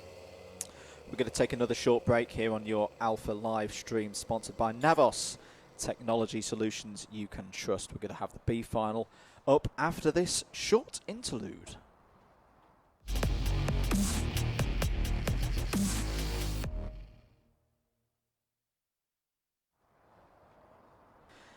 B final time here at Whilton Mill for round 7 of the Club 100 Lightweight Sprints Championship for 2020. And this has been a race I've been curious about all day, Howard. I think we knew at the start of the day that there would be some It would be very, very hard, harder than normal to get into the A final. Yeah. There'd be some big names in this B final. We saw it similar with the heavyweights this morning, which produced one of the most remarkable races I've commentated on in a while. But yeah, let's have a look at the grid for this lightweight B final, because there are some interesting names in it. On pole position is Dan Cohen, who had 2 very good races and 1 not very good race at all. That's why he's in this B. He starts from pole position alongside Eric Mignon. Those are the 2 drivers in the whole shot. If they keep hold of those positions, we'll see them in the A final. Jason Bradbury, he's got to do it again. He did this at Lyd. He raced through from the B final into the A. He starts on row 2 alongside Bailey Morgan. Stephen Westwood and Stuart Hubbard are on row 3. Any of those 6 could get in the top 2. Christopher Powell is on row 4 alongside Rob Dowsett. I'm a little bit surprised Rob's in this B final because he's been doing some stellar work today, but he is in that position. You know, he could do something from there. There was a race on the grid. Yeah, there's a race where yes, he had a retirement on the lap 1, didn't he? Yeah, he did. Yes, he did. Rogero Mendes and Greg Smith are on row 5. That's a great result for Greg. He's just got to hold himself there, and it's going to be a big day from him in C3. Oliver Flashman and Joel Davis are on row 6. Jacopo Fioravanti and Hussein Rashid row 7. Andrea Fioravanti and Ned Douglas on row 8. So there's drivers here who've had some really strong results at times so far today, with a lot of work to do. Toby Case and Oscar Lancaster go from row number 9. Eamon Salir, we saw him mixing it up with Mike Coppin and Chris Alcock in the very last heat earlier on. He starts on row 10 alongside Ben Daly. Tom Fuller, I feel so sorry for Tom because he's had 2 races today ruined by incidents not of his own making. He has to start from row 11 alongside Joshua North. And to confirm, we have had a confirmed result from the C final, and your rest of that grid on row 12 will be Adrian Mertens, your C final winner with Mikey Nichols, and on row 30, Roger Davis, and by 1/10 of a second, Chris Woodger makes it out of the C final into the Bs, and has to see where he can come, coming from the back of this one. Confirmed Greg Smith is our only C3 runner. Whoops! Who's that who's gone round? Is that one of the Fioravantis? Is that Andrea? Who's gone round there? Number 179? Yes. It's No. Oh, it's Jacopo. Jacopo's gone round. Yeah. Now, Jacopo might have to start from the back of the grid now. Totally, yes, under the rules, I think Yes. he does, actually. Be interesting to see how that one pans out. Totally neutrally, I'd really like Christopher Powell to get through, but only so we can then have a Powell v. Powell battle in the A final. Actually, the commentator in me hates that, but the neutral spectator loves that idea. C3 results. Ben Simpson confirmed 2nd in C3. Ramanas Sakauskas 3rd in C3. And as I say, Greg Smith already has the winner's trophy in C3 wrapped up. A lot of aggressive tyre warming coming in. They want the heat, don't they? Dan Cohen there, I thought was going to go into a spin and spear into Eric Mignon there. It was so much weaving, but we are good to go for our B final. Let's see who can bag the last 2 spots on the A final grid. Dan Cohen leads them away. It looks like a strong start from the pole side. I think Bradbury's going to put himself up into 2nd. Indeed, he does, ahead of Eric Mignon, and Bailey Morgan's trying to tuck under Mignon as well as they head up the hill for the first time, but he's been able to cut that one off. Look out as well for Stuart Hubbard there in the 129 as they all go 3 wide, 4 wide. Are they all going to get round facing the right way? Yes, they are. Is anyone going to end up on the grass? Not quite.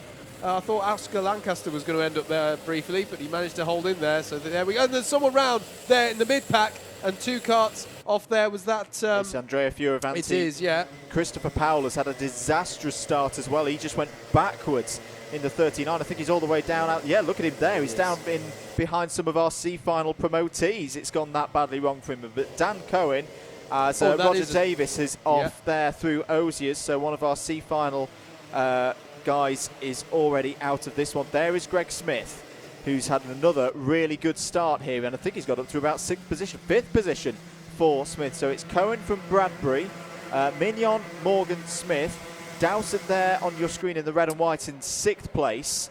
with Joel Davis, Stuart Hubbard and Oliver Flashman just behind. Mikey Nichols is in trouble. All of our C finalists are falling here. Toby Case, I believe, has had a problem as well, Howard. I think Toby Case might have been the driver who we saw Andrea Fioravanti go into, so I feel a bit sorry for Toby if that is the case, because there wasn't too much he could do. He was already going wide in the Ashby in avoidance, but he just got clipped by the spinning Fioravanti. I'm not sure as much Andrea could have done as well. Bailey Morgan is applying a lot of pressure into Eric Mignon. A bit of a tap there on the rear, but Mignon is absorbing the pressure well at the moment, and Bailey Morgan is himself coming under pressure from Greg Smith in that 67 kart. Got to take your time with this one. It's a long, long sprint race. 10 minutes of it to go. Dan Cohen looking comfortable at the moment. 6/10 clear of Jason Bradbury in second. There's a good gap as well to Eric Mignon. 1.5 seconds now to this trio. There's a penalty for Eamon Salir, bump and pass, the 146. So he definitely cannot qualify for the A final now, even if he was to come from 13th all the way to the lead, he would get 4 places added to his position at the end of the race. Bailey Morgan checks over the shoulder. Greg Smith's going to go for it. I'm loving this from Greg Smith.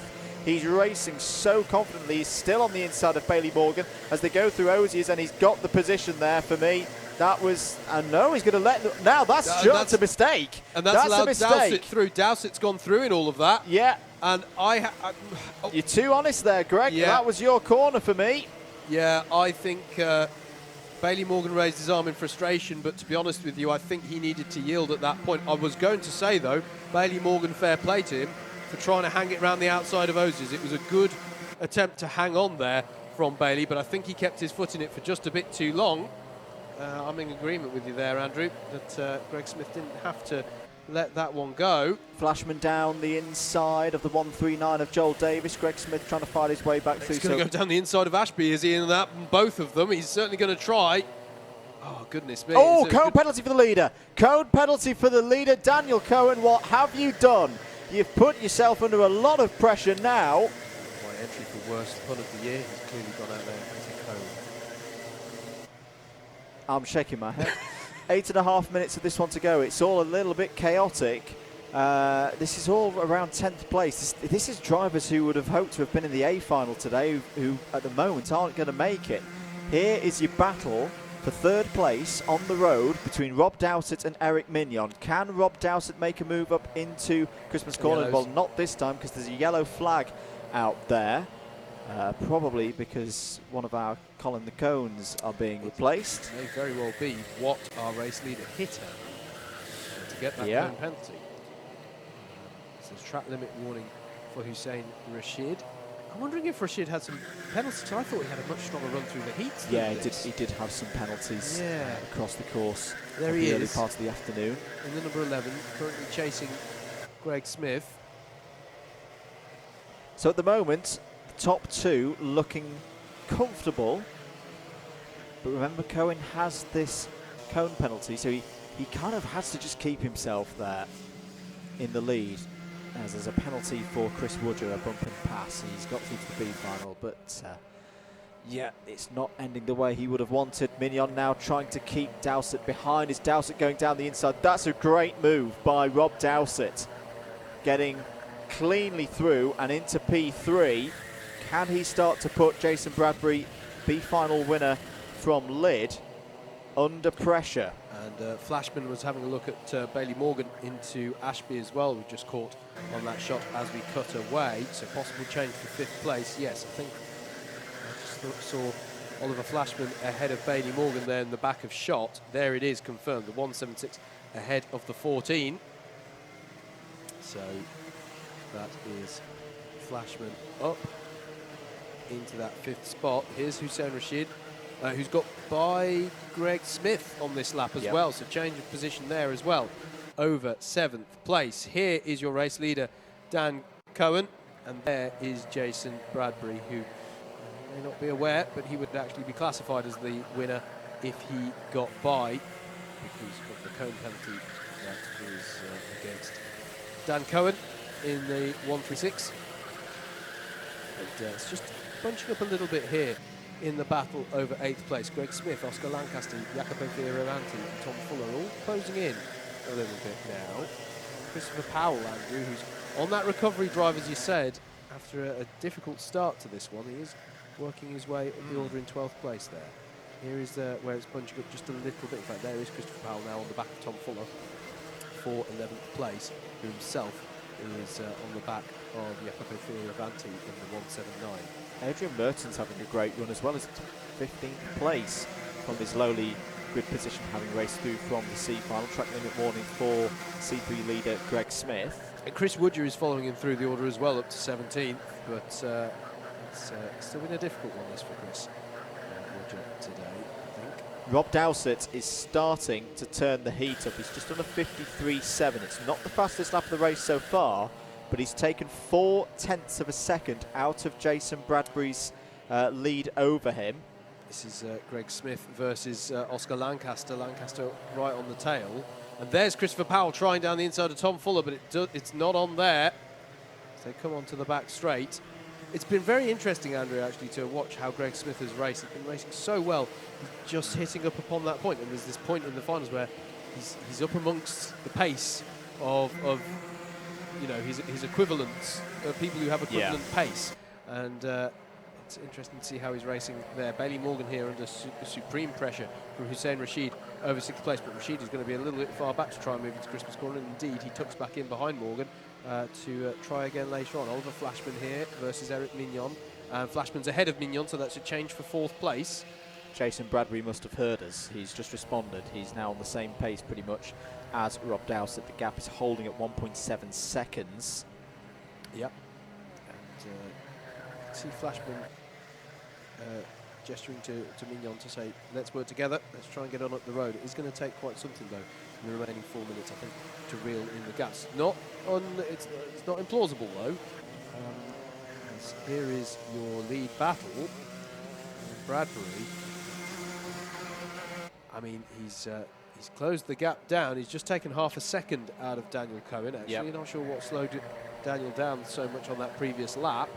But if you're Bradbury, you don't care too much about making this move in from the perspective. Well, actually, we always belittle, not belittle, we often don't talk about the kudos of winning the B final. You do get a little trophy for doing that. You get some recognition at the end of the day, and you yourself, sir, can attest. I haven't seen it go back and watch the B final from years ago.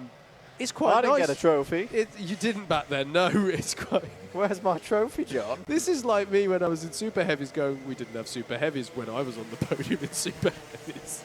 But you can attest, sir, that it is a very good feeling to take the win in a B final. Yeah, I mean, it's particularly if you've had a bit of a streak of not getting into the A final. Yeah. It is a bit of a breakthrough result when you can get it. And for other drivers who've maybe been in regular A finals and have a bit of a bad day, it's a relief to get through and back into that spot where you feel you should be. Change here. Hussein Rashid has got by Eric Mignon for 5th place on that last lap, so Rashid is working his way up through the order, and that also demonstrates how Flashman has pulled away, actually, from Mignon, because he was giving the tap to his helmet to say let's work together a couple of laps ago, and he's left Mignon behind, and indeed Rashid has got by in the interim. So very interesting in amongst our top 5. There are some real flyers out there, but I don't know if any of them are going to do enough. Unless you're feeling horrendously held up and you're Jason Bradbury, there's no point losing the time battling. You may as well just work with Daniel Cohen. The interesting thing is if Dowsett, Flashman, Rashid and the like have enough pace in them to start turning the screws on here in the last few laps. You can see how much Dowsett is trying. Look at this nice pack of karts though. Ned Douglas in 13th, leading them all through. This is Douglas in 13th, 14th for Stuart Hubbard, and it's Chris Woodger, Joel Davis and Stephen Westwood, all part of that pack of karts, and Adrian Mertens as well, actually. There's a whole load of debris as they ran up to Christmas there. I don't know if someone's pulled a load of autumnal leaves and bark onto the circuit. That'll clear itself up in good time, but less than 90 seconds to go. The gap between second and third is holding at about this 1.5 second gap. So Bradbury still has this one under control. There's Chris Woodger. Where has he got up to? He's got up to P15. He is, and he's now the best of the C-final promotees because Adrian Mertens dropped a couple of positions on that last lap, and he goes through there really nicely on Stuart Hubbard into the boot. Also at the inside of Hubbard there is Davis. And, oh, now what's happening here? This is the battle for the lead. This is Bradbury trying a move on Daniel Cohen there. Oh, careful, guys. And the thing is, if you're Daniel Cohen, you know you have a penalty. You'll know it's for hitting a cone. He's going to defend this even more than normal. Do you because think? Because if I'd Cohen, let him through. but if Daniel Cohen gets dropped down to second, he doesn't make the A No, final. no, you're absolutely right. Sorry. Yes, no, he does need to defend it. He It's very, does. very He really, hard. really does. Apologies. For him, this is his ticket to the A final here. That's why he's defending so harshly against Jason Bradbury. And look out for Rob Dowsett as we come on to this last lap. There he is in the 61. This is going to be quite exciting onto this last lap. Here we go then. Can Daniel Cohen hold on to his spot in the A final? He's got to do it by finishing first on the road, which will be converted to second place. Yellow Howard's flags. absolutely spot on. Yellow flags into Christmas. No opportunity there, but Rob Dowsett is closing all the time in his number 61 kart. Oliver Flashman, unfortunately, is a little bit too far back. He's not going to win C2 today unless something remarkable happens in the course of this half lap and the A final. Dan Cohen is holding them at an arm's length at the moment, but Jason Bradbury's closing in again. Will he try and set something up into the boot?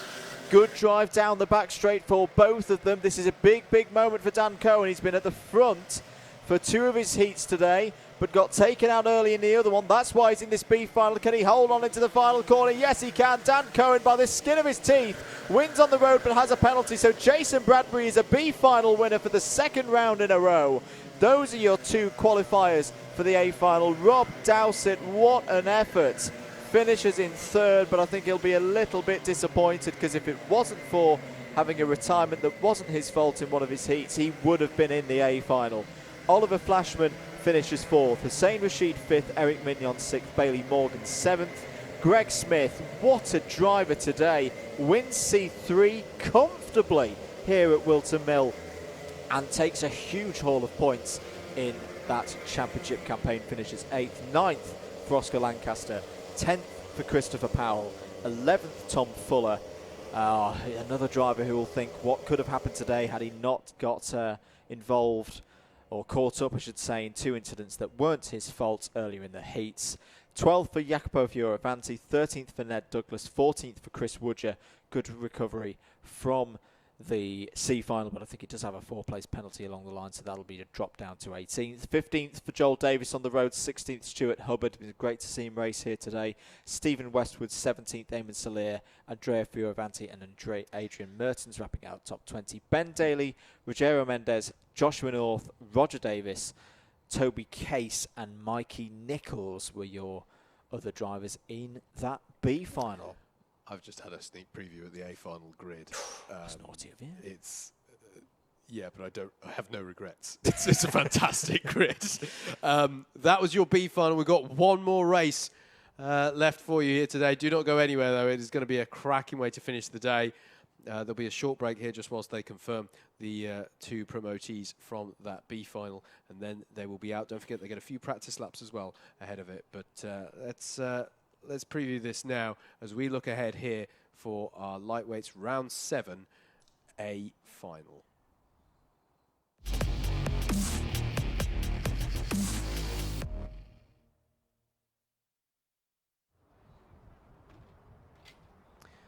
Let's have a look then at the grid. Let's get the graphic up now. So Steve Brown, Super GT fans rejoice, starts this one from pole with Ed Bars alongside. Dan Healy and Steve Hicks are on row number 2. And then Peter Knight, what a day he has had, starts on row 3 with 3-time Premier champion Chris Powell alongside on row number 3. Row 4 is Dan Truman and Alistair Irvin. And then it's Josh Adams, another one of the Young Drivers Championship drivers there on row number 5 with Whilton. I'll call her a Whilton Mill specialist, although she's pretty good round pretty much everywhere. Rihanna Percox alongside to round out a cracking top 10. Pietro Pagano and Chris Alcock are on row number 6. Row 7 is going to be Daz Teal and Andrew Ward. Honest, it will be there. I'm sure the graphic will get with me eventually. There we go. And then it's Reese Pope and James Corp on row 8. Callum Brule and Martin Theodoru on row 9. Mike Coppin bearing in mind he had all of those penalties in his final heat, so he's not where he would be in theory based on his pace alone, is there on row 10 with Thanasi Barnacote, another driver who had incidents in his last heat, down there on row 10. So row 10 is your redemption row, if you like, looking to move up the order. Ashley White and Steph Theodoru on row 11, and then Dan Seeger and James Wattis on row 12. I feel quite happy for James Wattis about this. You saw how frantically he was gesturing in that last heat to say, we've got to work together, every point counts, and it really did. Got him up into that B final, and it's now confirmed from the into the A final, sorry, and it's now confirmed from the B final that the two drivers not shown on your grid graphic here will be Jason Bradbury and Daniel Cohen, your promotees from that B final. What do you think of the grid, mate? It's very good. I've got a pop quiz question for you. Oh, Steve no. Brown, when and where was the last time Steve Brown won a Sprints A final? Lights or heavies? I can see his Are you brain asking this because it was last year? Correct. He hasn't had one in 2020. Admittedly, he hasn't been in every round in 2020, so he's had less opportunities than everybody else, but he has not had an A final victory in the year 2020. Was it Starts from pole here. 2019? Correct. Was it Lid? No. Was it here? Correct. Okay, good. 8th of September 2019 here at Whilton Mill, in a Joe Holmesless round in the heavyweights, was the last time Steve Brown took a Sprints A final victory. I am slightly curious who won at Lid. I'm now looking it up because I'm a bit of a Club 100 nerd. He also, of course, won a great Buckmore Park Sprints round earlier that season as well, where he did beat Joe Holmes one-on-one that day. But it's been a long time since Super GT took the top step in a full round. Can he do it here at Whilton Mill? Over a year since, as I say, his last victory, which was in the heavyweights last year. He has flipped back to the heavyweights, to the lightweights, sorry, for 2020. He's one of those drivers, he's quite tall. Yes. He's a bit on the cusp.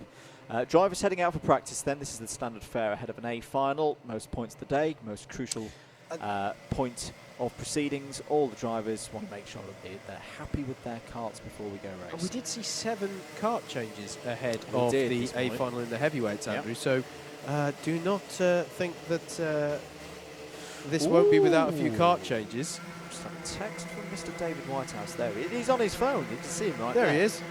His shout for the win, Peter Knight. Yeah. Hello, David. Hello there. Peter Knight. I like that shout. I like that shout. He's got nothing to lose because he's not in a championship fight. He's a C2 driver now. I just realised we could have had a conversation with David Whitehouse through the means of us talking to him. He can hear us. And if you can just do semaphore to us back, if one of us can just crack out the code book. I think that now, just whilst we're having this slight pause in the craziness. Can I also check, David, we haven't currently got you on shot, so if you are doing any mad gestures, we can't see them. I just want to make clear, just in case you've started. I just wanted to give my thanks to the team that have been part of putting this stream on for you today. Morgan Jones sat behind us on the opposite side of the room, producing all of the pictures that you've been seeing and directing as well. Luke Austin at home, semi-controlling 3 streams at once. I don't know how he does it. We just call him the controller. The controller. In our heads today. The From Grand- somewhere, the an Grand- undisclosed location. In Northamptonshire. Oh, okay, yeah. We'll also want to give thanks to say to all of our cameramen out on post today. David Whitehouse there on Paddock Corner. Chris Simpson, hard-working on the Club 100 social media feeds as well, up at Christmas Corner, and Jack Mitchell, who's been out there today. So thank you to all of those guys. Thank you for all your hard work. We would not literally be able to do our commentary job without your hard work. And I think that is a very good reason, ladies and gentlemen, if you haven't already, to subscribe to the Alpha Live YouTube channel, share, press the like button, It's been and going notification up. bell as well. It's been going up to my right here. Thank you to everyone who's given them a like on Facebook and there all as well. that sort of stuff. it really does make a difference, the support, folks. So if you can, please do support Alpha Live Productions. And let's get all the thank yous in and all the plugs in, if I may be so bold, before we kick off with what is going to be a highly exciting A-final. If you like what you've heard from a commentary perspective, do please check us out. Double Dash Motorsport Media on Facebook is probably the best place to check us out if you're on there. But if you're not on there, don't worry. We are present on a series of other platforms as well, as there is Chris Alcock getting his kart changed in the pits. We're on Twitter at double-mm. We are on Instagram at double-mm. We are on YouTube as well. Check us out. We can't claim to have all of the live streams that they do on Alpha Live, but we do have the Legends of BUKC and Club 100 iRacing Championship for you this year on our YouTube channel, as well as loads of other stuff on there as well. So check us out. Any doubts as to where those links are, head to double-mm.com to get yourself involved with what we do. Thank you to Chris Alcock for just giving us a bit more time. Here are some of your comments before this race. Lots of support coming in for Steve Brown Super GT. Koshiro saying, go Steve. Defending the Shadow Realm will be long and hard, says Baz. The keeper of the Shadow Realm in P1, this will be good, from that guy Paricon. And yeah, I'm really excited for this final. There's a lot of drivers on form here at the front of this field. Yeah, absolutely. And are we good for a start? We are good for a start this time. A final time here in the lightweights. Round 7 of the Club 100 Lightweight Sprint Championship for 2020. The A final is go. Great start for Steve Brown. Shoots into the lead. Dan Healy has followed him through into P2 ahead of championship rival Ed Bars. Peter Knight's had a good start as well, up to P4. Steve Hicks P5 and Chris Powell P6. Everybody else squabbling behind them. Is anybody going to go off through Christmas Corner? No, I think we're good, but Super GT leads here, Howard, as they go down into Ashby for the first time. Great start from Peter Knight. He got by on Steve Hicks at the start of the race. There's not too many who can claim that, as they all stream their way through Wilkins for the first time and downhill into Osiers. This is going to be tasty, as there's a hit there on the tyres, though, from the number 2 of Daz Teal. And Daz Teal is round, and there's more contact there as well in Osiers. Not sure who it was who collected him there, but that was not a good sequence there for Daz Teal, and I'm not sure if he was, if that was a mistake or he was induced into it by somebody else. But at the end of lap number 1, it is Steve Brown in the lead, Dan Healy in 2nd, Ed Barr 3rd, Peter Knight in 4th, Steve Hicks in 5th, and Chris Powell, Alistair Irvin forming this top pack of 7 karts. Mike Coppin took out a cone on lap 1, so that's going to be a 1-place deduction for him at the end of the race. Peter Knight challenging Ed Bars there, not quite able to take 3rd place. And Alistair Irvin's involved in this as well. Look at there in the pink helmet in P7. Chris Powell down the inside of Steve Hicks, takes P5 away from him. Yeah, great stuff there from Chris Powell. Down the inside, as Andrew says. Had to do some avoiding through increments because the cone is right in the middle of the track at that point. I think the marshal's recovering that now, but that was a bit of avoidance for him there, as Dan Healy continues to apply the pressure to Steve Brown here at the head of the field. Ed Barr's staying in touch with them. I'm still impressed by Peter Knight's form here. This is brilliant stuff. Cameraman David's tip for the win here as they head up the hill for the 3rd time. Yellow flags out here, perhaps for recovering the cone, or maybe, although there's another, I can't remember if the marshal post here is manned. Yes, it is, and that's showing yellow as well, maybe for recovering that cone. It is now gone where once it stood, or indeed lay, having been absolutely pummeled by somebody up at Inkermans. It was a Coppin. It got coppined. It got coppined indeed.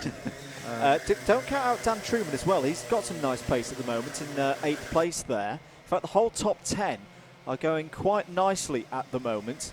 But we saw this from Steve earlier in one of his heats, where the pace, you know, it wasn't 53 2s, 53 3s, but he was able to control the pace, and his lines were spot on throughout the whole thing, and that's what gave him the win in that heat earlier. I get the feeling he's trying to do the same at this stage in this A final. I mentioned the top 7 karts as Healy has a little look here on Steve Brown. He's going to try down the inside, but Steve Brown sticks it round the outside.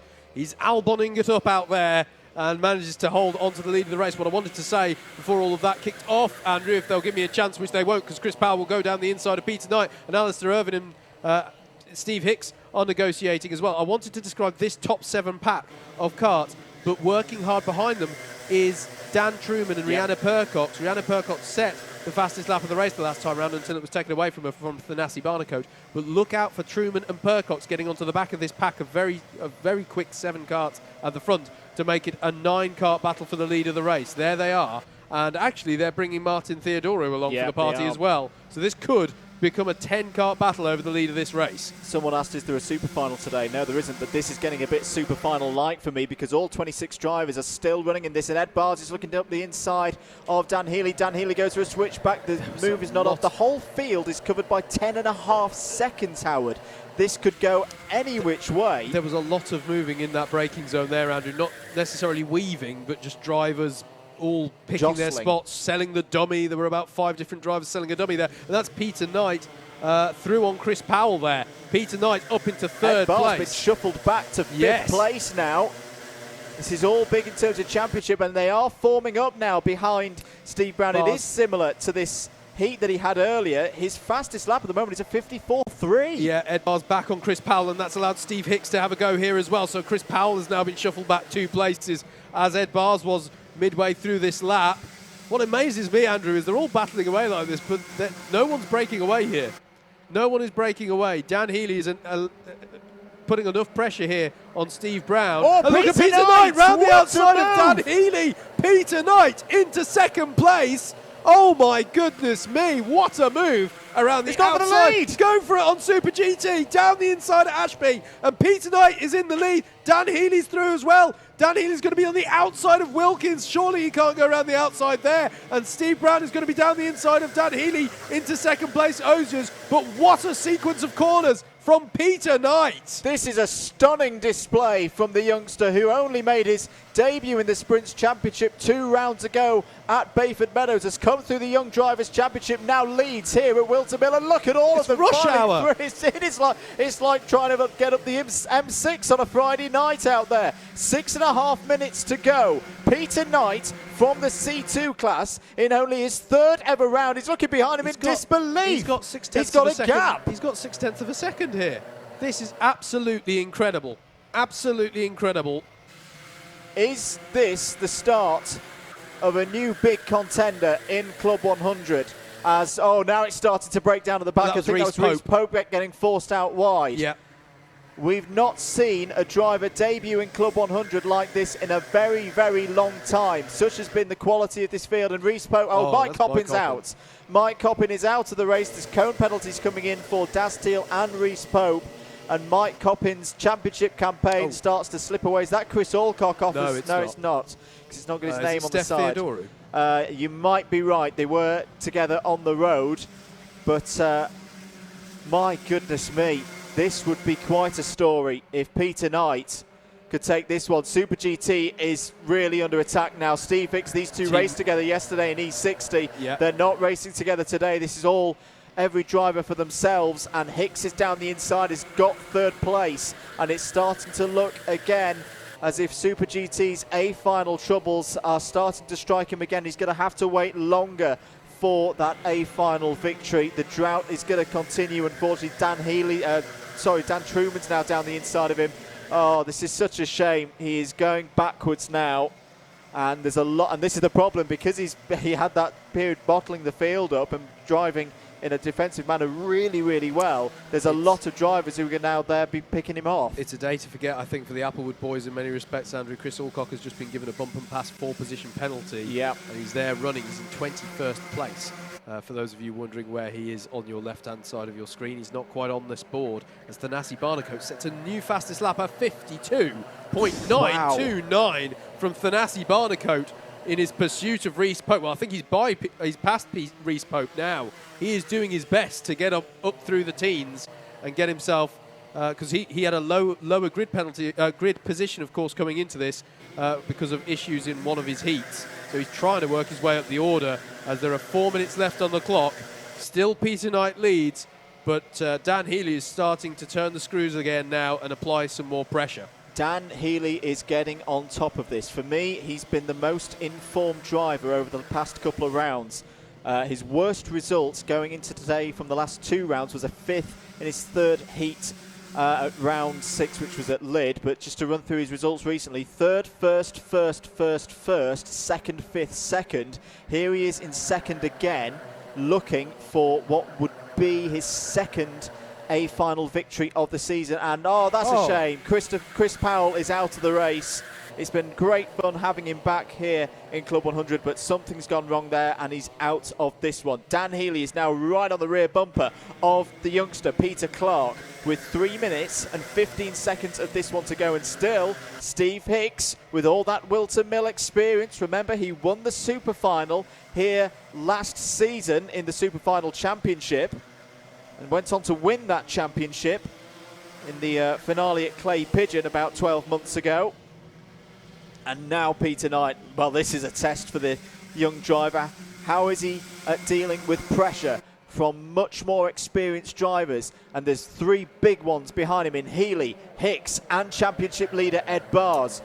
You can't call this one at the moment. They have broken away though. I'd say it's going to be one of this 4 because they've got 2.2 seconds over the rest of the field.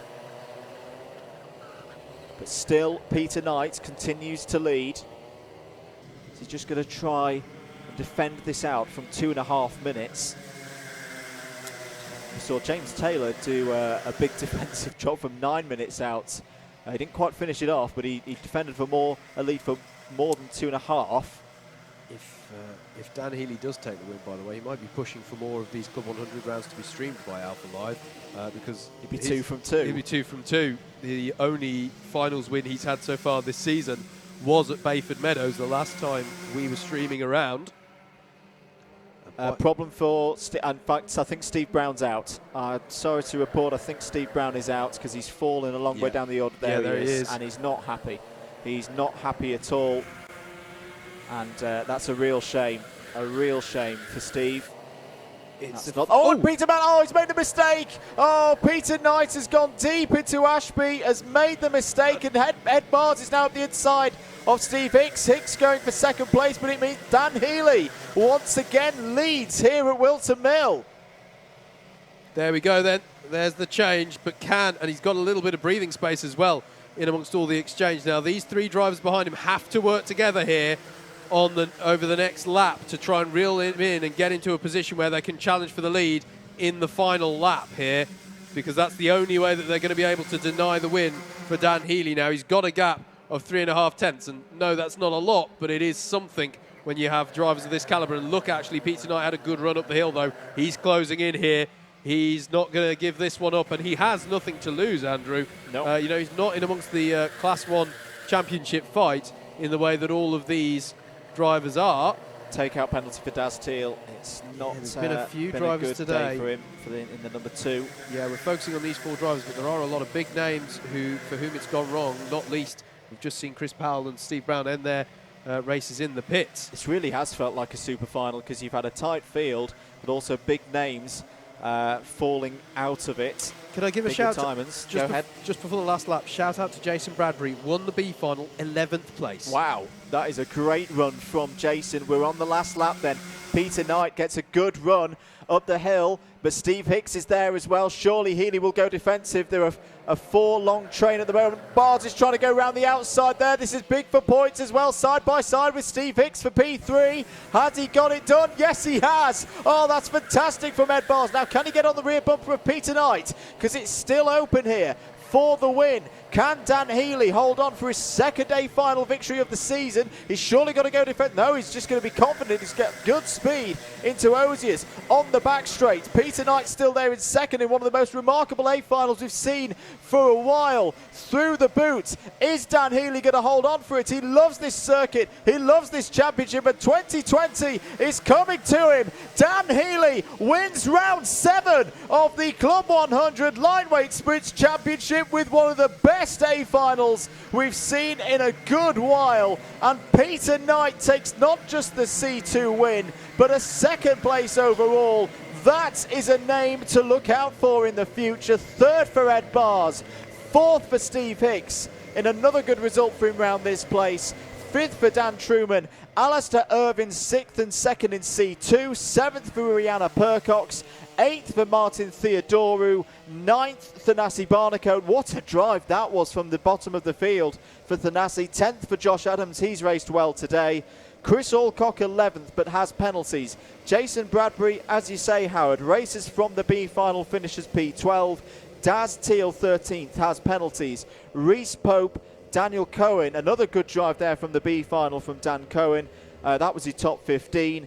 James Corp, Dan Seeger, James Wattis, Ashley White, Andrew Ward, who was up there in the top 15, pushing top 10, finishes P20. Pietro Pagano 21st, Callum Brewell 22nd, Steph Theodora 23rd, and then 3 retirements, and they were all big names. Steve Brown, Chris Powell, and Mike Coppin. Wow.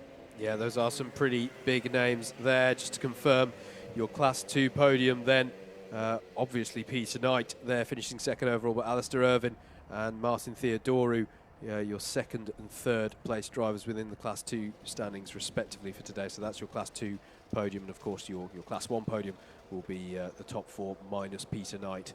So Healy, Bars and Hicks. That was a fantastic way to round out what I think, mate, has been an absolutely superb day's racing in Club 100. Absolutely, and saw Oliver Flashman congratulating Peter Knight there. That's what we like to see, drivers discussing their races, congratulating each other. Joe Healy there, very, very happy with that win for Dan. And this is what it's about, isn't it? We had some not so good scenes in the world of karting last weekend, which we've widely condemned. We don't want to see that. We want to see this good sportsmanship from our drivers and drivers having fun with their racing. And I think we've very much seen that here today at Whilton Mill. Absolutely. With that being said, I think it's only time for us to round this out. We have already said thank you, but one last thank you to everyone at Alpha Live who makes this stream possible, and a big thank you to our partners for this one, our support from Navos, the technology solutions you can trust. Do please, if you are a business who needs technology solutions, hardware or software, ideally all under one roof rather than chasing various different suppliers and providers, check out navos.co.uk, and we really are grateful to their support today. Absolutely. So we're going to wrap things up here. Thank you everybody for watching. Thank you for your continued support. Do keep sharing the stream, as there'll be those who weren't able to join us live here today, but the whole stream will be available for you on both the Facebook pages of Alpha Live, Club 100, Double Dash Motorsport Media and Karting Magazine, and Kart Pulse as well. You can watch them back in there. You can watch them, of course, back on the Alpha Live YouTube channel. Do make sure that you've subscribed. Click the notification bell for future content. We will be back for the next round of the Club 100 Sprints Championship from Rye House Kart Raceway down in Hoddesdon, down just north of London on, if I'm not mistaken, the 1st of November 2020. We very much look forward to seeing you then. My name's been Andrew Mather. He's been Howard Mitchell. We've been Double Dash Motorsport Media, your Club 100 commentary team. Thank you very much for supporting us here at Whilton Mill. As ever, stay safe, take care of each other. We'll see you very, very soon for more Club 100 action here on the Alpha Live network of social media channels.